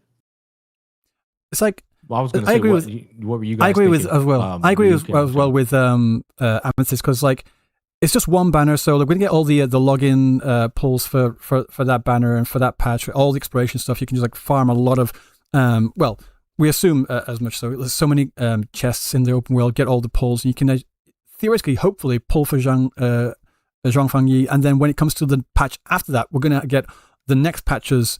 Maybe new area and new like refreshes, and so are going to get a lot more pulls as well. So it should be a lot easier to get characters and get currency as well. So it doesn't fix a lot of the problems that people have with the gacha system, but it does make it a lot easier for those who want to try and pull for as many characters as possible and still stay free to play. So Yeah, I'm fine with that having with just having one new character. Like for the longest time, it was usually that convention, like just having one new character for the patch, wasn't it? Until it was only until that 3 or 4 years ago until it started becoming this 2 new characters per patch thing, isn't it? Or am I misremembering? Like for other games, like I'm speaking like Genshin or something. Did they always have 2 characters for each patch? It used to be. I remember when Genshin was. I think it was more common, but it was usually also a 4-star character running with it. Sometimes like if it was a single one 5-star and one 4-star, but now it's just recently 2 5-stars, 2 5-stars, 2 5-stars. Like that's they people can't keep up. So Well, that's consider this though. Here's what I think. I think a lot of gacha games have now devolved into the new content is the character. Like when a patch comes out and you don't pull the character, you kind of just lost anywhere from 40 to 60% of the content. Would you guys agree I hate with that? by the I way. feel like that's a lot of games. Yeah, I agree, but I don't like it. I don't like the fact that that's what it's become. I'm really confused. So I feel like I'm confused. Sorry, like you say it's a new thing. I think it's always been that way, even since as far back as like Grand Blue Fantasy, where whenever they release a new character, like at one point you could not play the new content at all until you pulled that character, and then you unlocked their story, and that's where a lot of the new content was. And so that sounds horrible. Here's what I will say though. That's how gacha started.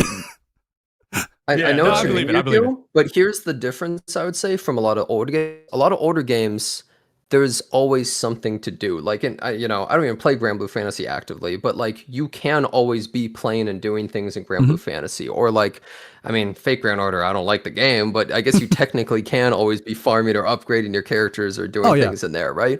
But for a lot of these games, I feel like there isn't something to do, right? Like, other than the character a lot of the time. And you do the new area and you do that, but you usually reach a point where you just go, I'm done.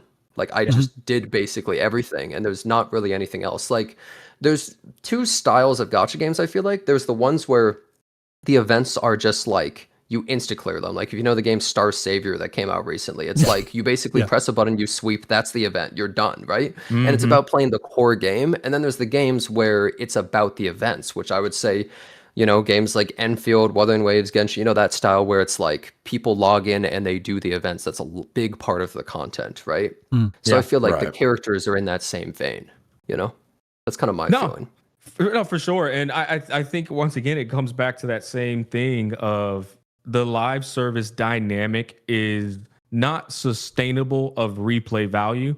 And so it's a patch by patch update system that is only designed to last for that fresh batch of content for 48 hours.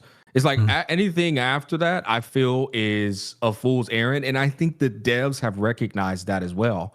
That's why their content these days is so like, I would say mid, because it's like you're going to get that value out of it in the first 48 hours. But after that, it's just like daily, it's just chores. It's like a job. It's just like, all right, let me log in and knock out my chores and then get off the game and wait on that next patch update. I think live service is at a core. It's the whole issue here. Yeah, I mean, there are games that handle live service well, but then that's again, those are outliers, right? We've had live service games in the past that have handled it well, and a lot that haven't handled it well. And there's live service gotcha too, which makes it So let me be more clear. Live service games handle them a lot better than live service gotcha games. There we go. In my opinion. Yeah, sorry, I should be more specific. We are still yet to see a live service gotcha game handle it perfectly. We're still yet to see that. I don't think it's gonna ever happen. That's my point. It's like that's why I kept saying when Wuwa drops, for example, I'll give you an example. When Wuwa drops, I'm doing the story, I'm pulling Ryuuku, I'm fucking up a hologram with her or something, but then I'm fucking off. I don't care about the events it's got going on. I don't give a shit. That game's content is pure pull up to the story, get the badass character, have fun with him for a day or two, and then I'm over it. I'm ready to play something else. And that's why I think people need to accept that is a gacha game at its core today. Today, it is literally that experience. And then you go, okay, NTE's out now. Now I'm about to go play that for probably 60 hours in 1 week. And then I'm going to fuck off and treat it the same way as I've been treating these other gacha games. I'm going to say that, I think that's a good thing. I think that's a good thing, though. Like, I think it flows with the nature of the genre. Go ahead. Yeah, as we were just saying, like with all these new games coming out, a lot of people want to play all these different games. Like if it's, as long as it's not something that you need to log in and put so many hours in, like, of course there should be something in the games that allow you to like replay over and over and over again. Like there should be something in there, but it's not something that you have to. Like when it comes to like the new content per patch, like as you just mentioned for Within Waves, hologram story for like 3 or 4 hours, depending on the story, all that sort of thing. And then if you can like find several gacha games that you enjoy and like hopefully they like line up so you can do that for 1 week and then go to the next game for another week and just do dailies on the other. That way you always got something interesting to do for each patch. And like if they have a system where they start introducing things where they require players to like put hours, like, significant time in each time, it can get really, like, it can burn a lot of people out. So there's like pros and cons to this. Like people that just want to stick to one game, it's going to be really bad for them. But people, I think we've had this conversation before, like gacha games at their core are meant to be casual, like meant to be like mobile, casual. You can pick it up, put it down whenever you want, like for 5 minutes or something. And they're supposed to be built like that as far as I understand it anyway. It's only like every now and then where they have these big story patches where they would like you to sit down for a couple of hours or maybe a couple dozen hours if it's HSR, because God knows they yap. But like, you know what I'm saying? So there's like pros and cons to this. Yeah, there is. Go ahead, Gino. I think I agree, but the one thing I would say is I think the issue with a lot of gacha games is the time you spend doesn't feel meaningful.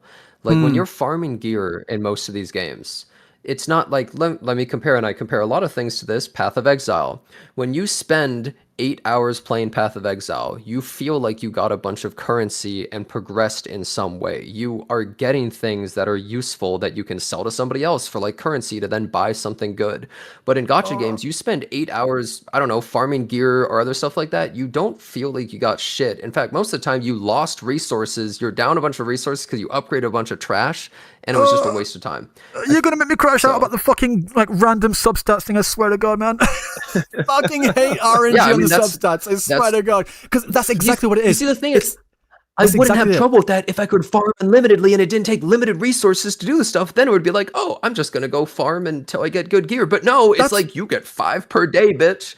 I agree. I completely agree. And every time I say that, people just tell me to shut up. I'm like, oh my God, people don't realize just like a lot of people that are still fine with that. It's like, yeah, you're fine with it, but there's like so many more people that would have continued playing this game, but they're so burnt out because of that system, because of the stupid fucking RNG in the substats. Like they need to get rid of that, or at least have some kind of way to mitigate it. Because like they could have mitigated it with, we had this conversation last time, Smack, with that the substat reroll type thing. Like, well, first of all, they completely bungled implementation of that. Like how much it costs to get some, how many you need to just reroll one, and the fact it's just a reroll and not a selector. Like holy shit! Like if they could have introduced that or just tweaked it to make it something that you could farm a few of them, and you can use one to just not a reroller, depending on how often or how common you can get them. If it's really rare, make it a selector. If it says rare, if they make it common, make it a reroller. Fine, but like.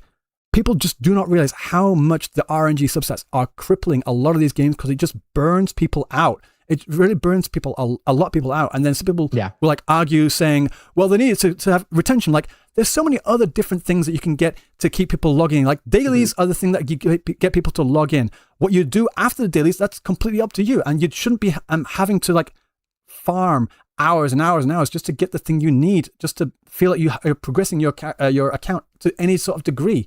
It's really, really bad. It's pushing a lot of people away. And I think that's one of the reasons why we've seen, I don't know if you guys have noticed it or you feel like it, I feel like the play base for a lot of the games that have these RNG systems, they're starting to dwindle away. Like, and they would have kept a lot more players if they didn't stick to that RNG substat system, just in my opinion anyway. I think a lot of people are starting to be fed up with it. And if you really think about it, the amount of time you spend doing these chores in game, like if you add up all that time, it's probably more time spent than just doing literal real world chores of taking the trash out, doing the dishes and doing your laundry. It's actually just a pure fucking waste of time most of the time.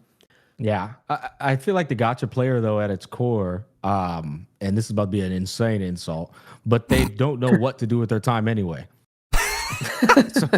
Is this the same as fatherless behavior? Is that the next version of that? I mean, it's just like it's a thing that's very telling to me though, because they seem to be so content with wasting their time in the most wasteful way possible. I mean, I don't know how else to like view it. It's like if you're okay with doing these chores every single day, what the fuck are you doing with your other time, man? I just don't get it. You know what I mean?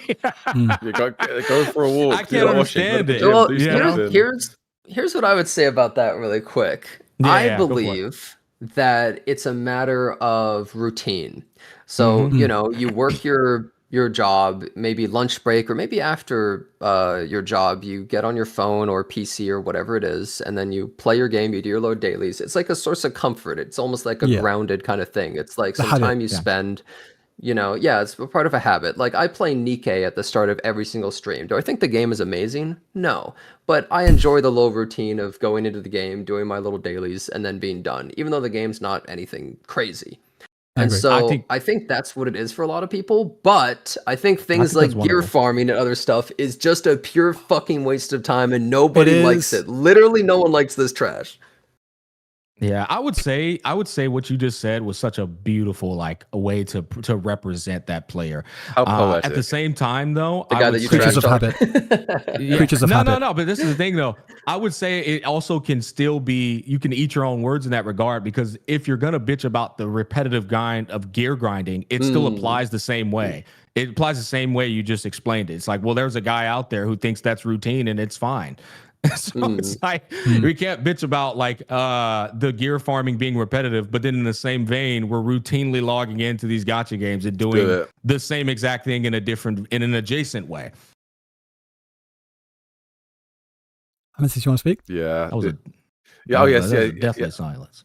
Yeah, I was waiting. That was an absent silence. No, I think everyone's points here I can't really add too more about it. I think it is a mixture of habit. I'm someone that plays a lot of mobile gacha games. Specifically, the two mobile games I play is Dragon Ball Z Dokkan Battle and Dragon Ball Legends. I love those two games. But again, they're not the best built games. I log in, play it for a bit, get my dailies and log out. I don't play PvP and Legends. I don't but with these open world RPG gacha games, which I think are designed originally, even though you've got the dailies and the weeklies and everything in there, I think they are trying to have people to spend more time in these specific games. I think it is routine. Like I play Enfield quite a lot. Sometimes if I've got a spare half an hour, and I've done everything on my rota, everything on my list of things I need to do. I'll sometimes log into Arknights Endfield, do my daily, see if there's anything I need to do. Can I grind a little bit to get this piece of equipment? Then I'll stop. And then I'll log out. It is just habit. It is just comfort and habit, because it's something that we trained our brains to do. It's like we've been doing it for a while now. I got to just do it again. Sometimes it's subconscious. You don't even know you're doing it. You know? That's fair. If there was anything you guys could insert into Infield that you feel is missing, what would that be? Chat. I want everybody's chats to get involved on that too. All right, go on. Yeah, let's see. Ryuuku, I suppose for a lot of people, it would be Endgame. I suppose. Yeah, Endgame, I think, is definitely a highlight. I would say replayable content. Now, with Endgame, we're getting contingency contract. We've always spoken about that, and I think that's where a lot of people, hopefully, depending on how they implement it, are going to be happy with Endgame. When it comes to replayable content, stuff that's just for the sake of when you have a few hours and you want to just play it because you want to enjoy the game, like besides dailies, when you have that extra time, like we've gone past what your habit is, but like replayable content is like, again, if they bring in another mode from the original Arknights, it's not the roguelike that they have in now. It is actually very similar to Elusive Realm, where you play through a story, you play through these, you choose different routes, and you get different buffs, and you meet different characters, and you like buy buffs and buy characters. You have to play the original Arknights, that's what I'm saying. And you play that mode over and over and over and over and over, and it kicks your ass sometimes, but it's replayable because with each part, you like progress a little bit on how many points you get, and then you get more rewards from that, and it's just really fun. Like if you can get something like that, it's like very Sim similar. Universe kind of thing. It's very similar to that. It's also very similar to Elusive Realm as well. Like this was before Elusive Realm. It's very similar to Elusive Realm, but it's before Elusive Realm. So I wouldn't mind them doing a game mode like that. That's one of the reasons why I like Etch Space Salvage, because I think the game mode is really good. All I ask is that they add more to it or make it a replayable experience. I think it has potential. I think the aspects and the way that mode is built is very well done. And even though they're opening up new zones to the Etch Space Salvage every patch, it's great.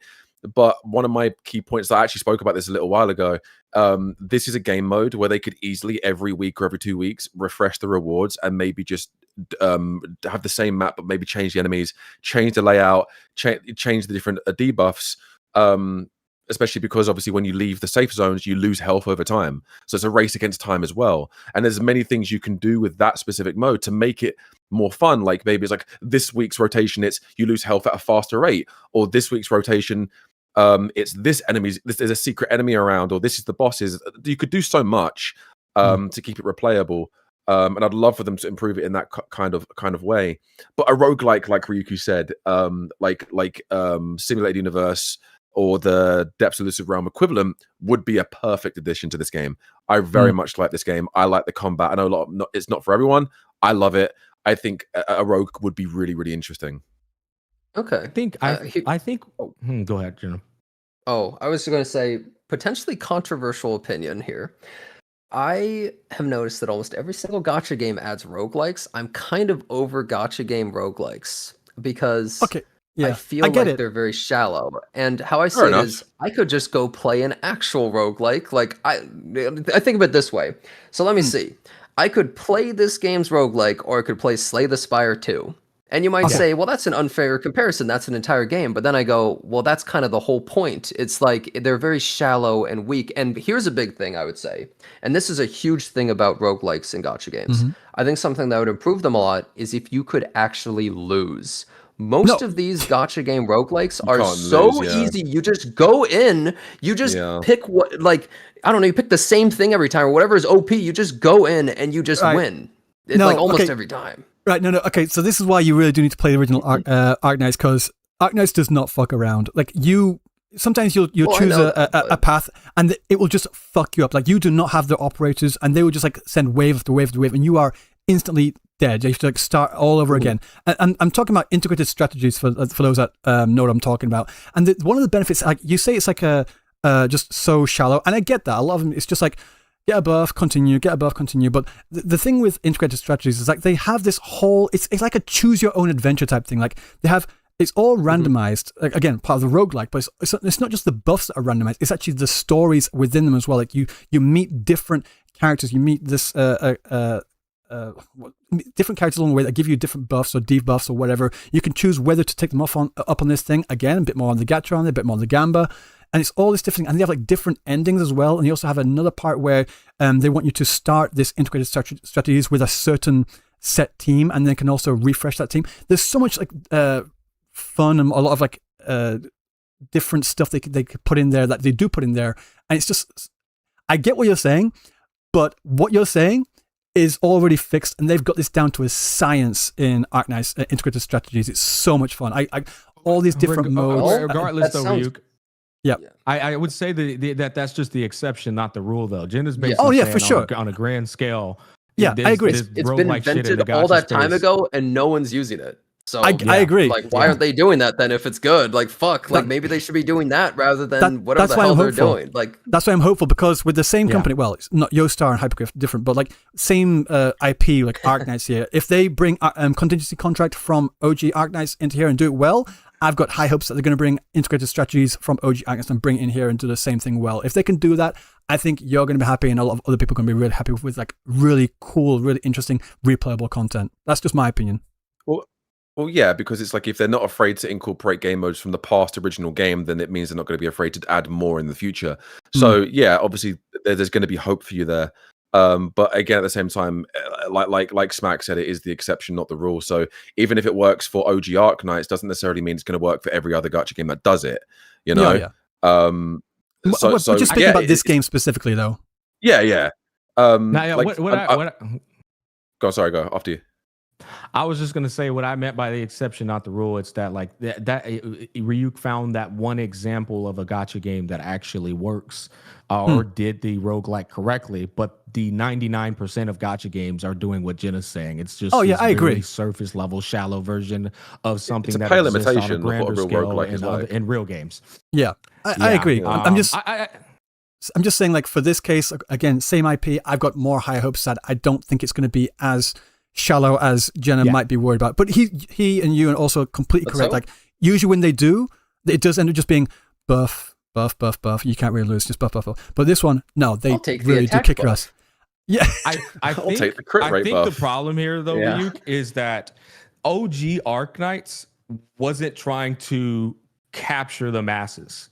This is probably the biggest problem with Wuwa, Genshin, Arknights. It's like their games are AAA premium games set out to target a lot more people, which is going to inherently put a fucking wrench in that type of hardcore gameplay that you got to experience in the original Arknights. Yeah. So it's one of those like situations where I love that you are optimistic about it, but I do think unless they do what I said they do and they continue to filter, I do think it's just a slight bit of naivety in there, just because of the AAA fucking beautiful graphic quality game that they've already designed. If that makes sense. Oh yeah, I get it. Yeah, I mean, I don't know. It's an interesting conversation. That's why I'm first of all, I thank you guys for taking your time to have this podcast with me. But I was pretty much thinking to myself, because I asked them while I was reading my chat, there were people who were just saying like generalized terms without any real ideas. They were saying more co-op, more in-game, more pulls, more like there wasn't actually a real definitive idea that could be inserted into Endfield. Not saying that was everybody, but like there wasn't a real idea that can actually improve the game's current standings in terms of the replay value. Because at the end of the day, I think we've proved this over the last 20 years. Gamers don't know what the fuck they want in a game. They just know that the current game they're playing right now isn't enjoyable to a degree that they want it to be. Yeah, I will say, I think it's fair to not know exactly what you want, but just things to be better. Because I do think that there's, I mean, to bring up the example again, something like Path of Exile, a lot of the time people wouldn't know what they wanted, but then sometimes GGG would be like, here's the big new patch, and people were like, holy shit, this is insane. Like, this looks amazing. And even with a game like Epic 7 in the past, there would be some patches where people would be like, this is incredible. Like, I can't believe how insane this sounds. So I think developers, the onus is on the developer to make things that surprise the player and excite them. But sometimes the players should actually have some concept of what they actually want. Right? It's a mixture of both. It's a mixture of both. You know what I mean? I just saw a chatter in my chat say the same thing, like, oh, that's on the developer. Well, it's on the developer, but it's also on you to provide the proper feedback as well. Otherwise, I mean, the developer can only cook so much. You know what I mean? At the end of the day, they do need that feedback from the player base to kind of solidify that concrete idea that can expand upon their pre-existing gameplay. I think. Yeah, I was going to say. I think every point everyone's making is correct. But someone has mentioned one of you guys. I think it's you, Smack. I said about multiplayer, or Jenna said it might have been you said maybe multiplayer.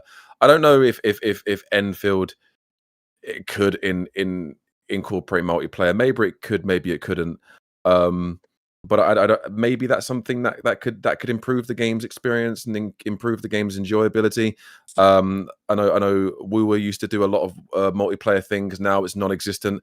So maybe that's an avenue that Enfield could capitalize on, since not many other gacha games of the same genre are capitalizing on that market.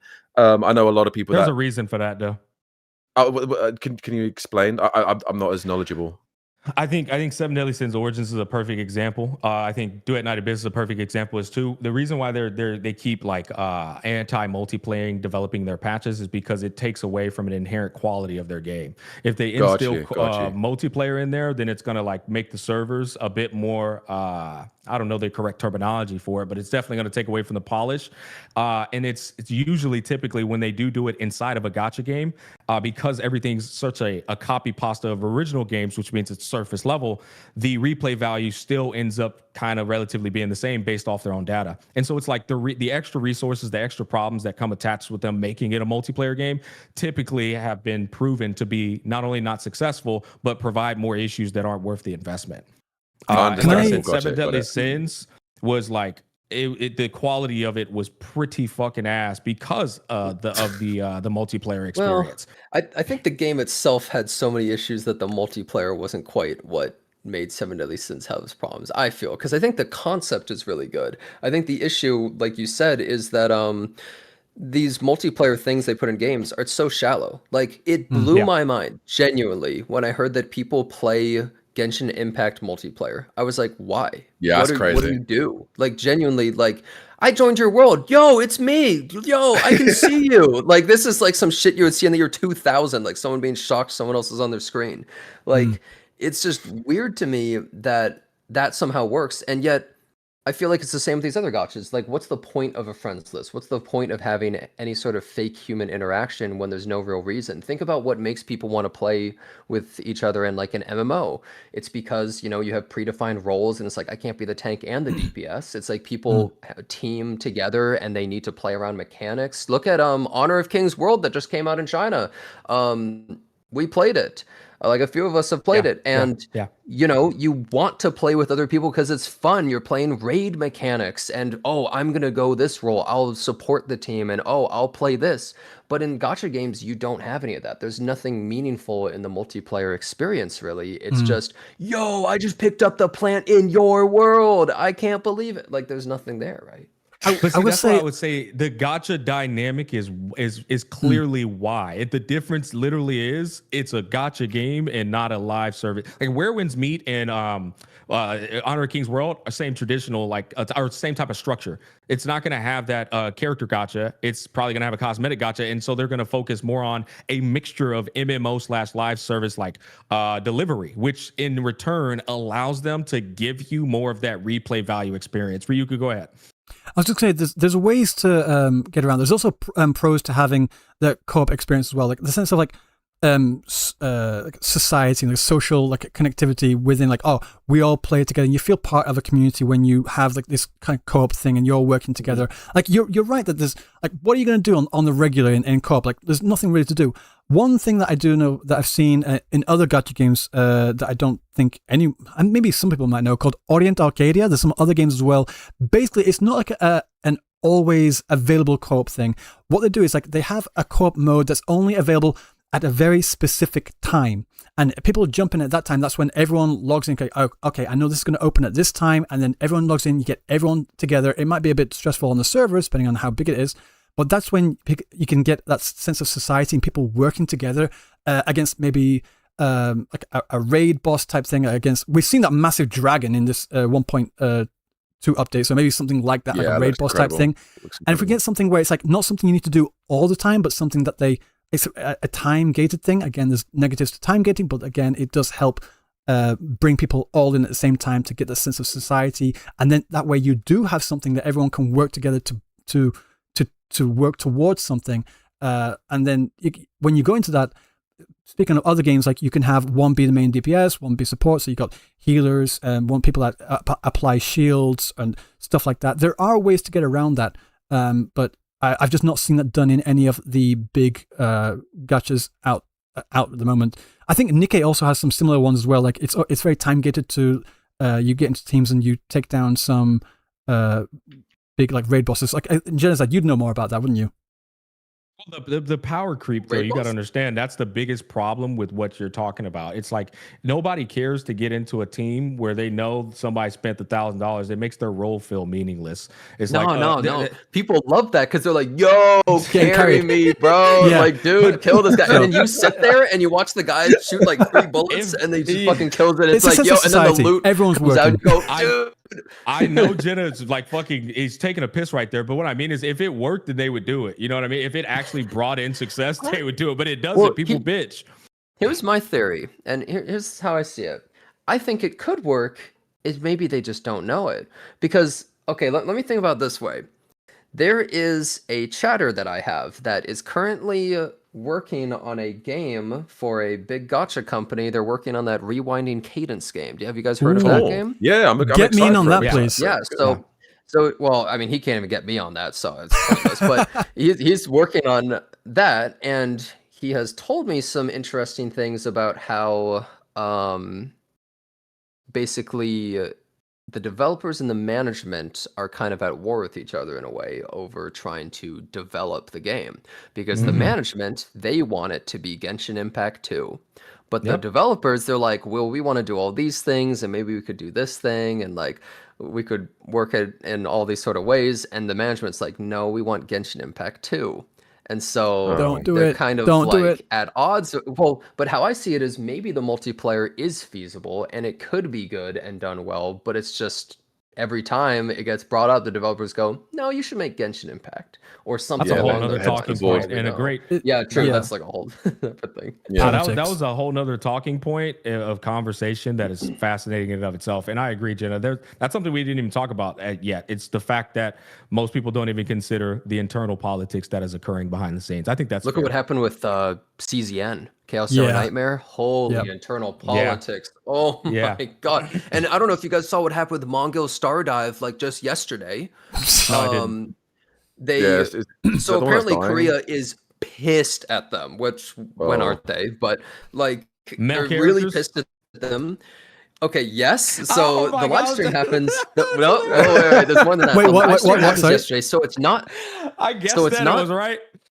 Yeah, he guessed that male characters, but it's related to it, but not quite. So the game has a like brother and sister pair as the main characters, and it's not self-insert, right? And so you interact with all the characters. The cutscenes are actually crazy good, but you interact with all these characters and stuff. Well, Korean players, they were like, it's not immersive enough, and why are girls touching the male character? What's up with that? Like, what the fuck? That's supposed to be me. And like all this stuff. Right? It's same that happened with CZ and all that kind of things. And now the game has said that they're shifting the focus things. They're like, no male characters for at least 6 months of the game, probably means forever. In the future, characters are not going to be interacting in certain ways with the characters. So now things are going to be probably worse or lamer in that way for future story or cutscenes, right? And so based off the player base, now they shift the whole thing to a totally opposite thing than what they had originally. Yeah, that's fuckt, man. Because it's like at that point, when you know if it's a Korean game that's coming out, you know that's always going to be a problem. Yeah, and it kind of just deters a lot of people to not even give them a chance because they know that's always going to be an issue. Yeah, South Korean players are so damn insecure. Like the whole crab hand salute type thing, like just gets them so twisted and so like it just gets them like so. Like, this is it probably won't show up on yours, but there's this company in Japan that shows up like in the ads on Twitter, and it's literally just the crab hand salute hand thing. I was like, this is definitely not going to be in Korea because they would freak the fuck out. Like they go crazy over anything. Like just like it's just a simple like people use like it's just like the most used hand motion in all of human history, and they freak out over it just by using it. It's like holy shit. Like, Jesus Christ. Wow, how are they so insecure? Know what it is, by the way. It's basically pinching emoji where you take your index finger and your thumb and you have them close together but not touching. That is apparently a hate symbol of you have a small dick in Korea.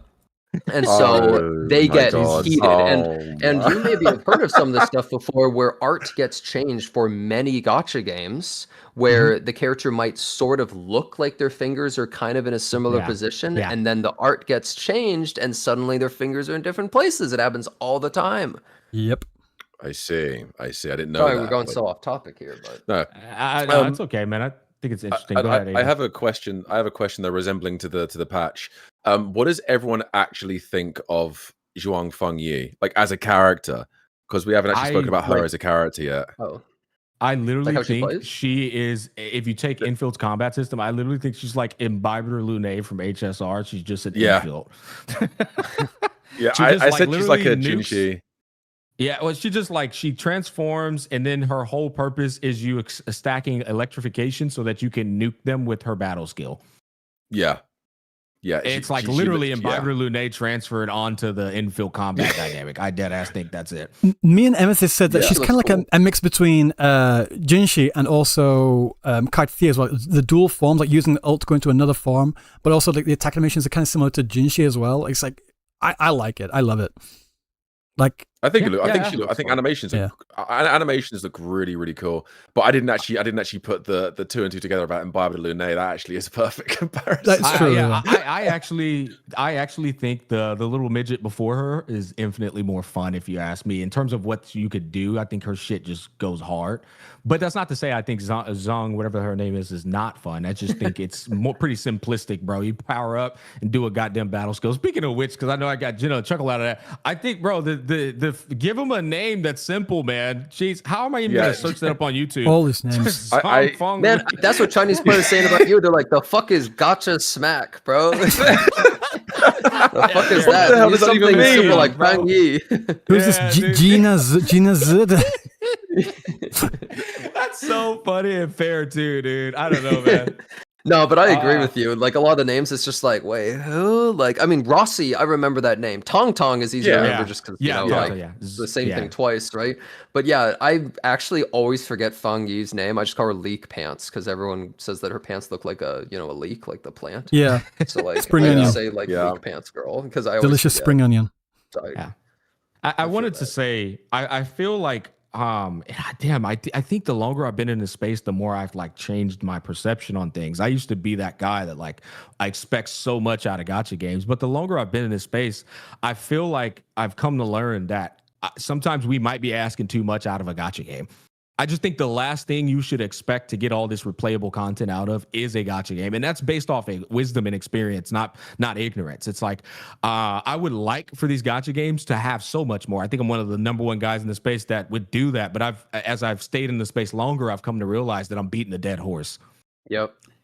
We've all, I think anyone that wants so much from these games and what, they come like it's same here. Like it's like you ask so much, you know what you want, you know what you think the community really wants, and then it gets to the point where it's like, well, they're not implementing what would make the game good in your opinion, and the community asks, can you do this, this, and this? And a lot of the times they don't do that, or they add something that was a talking point but wasn't the main talking point to what people want. So then at the end it is like, okay, well I've said about 50,000 times now what I think the game needs. There's no hint of it coming.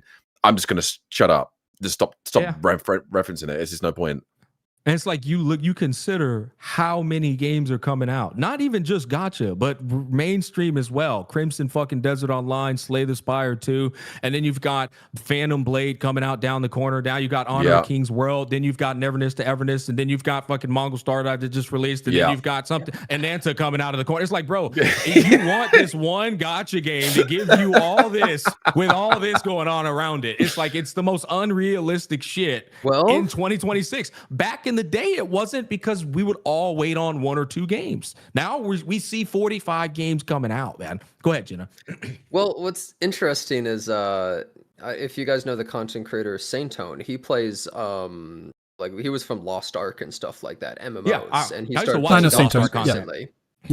Yeah, he started playing gachas more recently, and he was like, man, I'm so jealous of you gacha players because we wait for an MMO for like 2 years, it comes out and it sucks, and then that's it, like it's just that's over. But for gachas, it's like a new game's coming out every month, like you constantly have something to look forward to. My God, there's always something out there, right? Which is like kind of exciting. And going along with what you said though, I think that the first game to make a game that's so good that people don't just swap off to the other ones, well, that's the one that's going to get the lion's share of the players, right?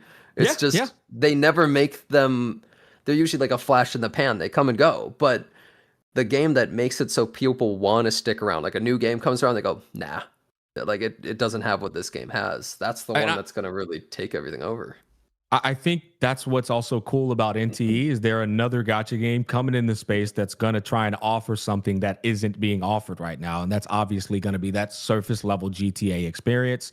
Apparently, it's got some more depth to it. I haven't played the most recent beta, but it's another game that's doing the infill thing where they're like, okay, we're not just giving you that typical Wu or Genshin Impact experience, the open world shit. We're actually going to try and put some other different dynamics in here for replay value, or at the very least, variance to what you're doing right now. Yeah. Wizardry was another example. Bro actually, said to be all that, honest. and then he said variants, bro. Wizardry variants, dude. Wizardry variants.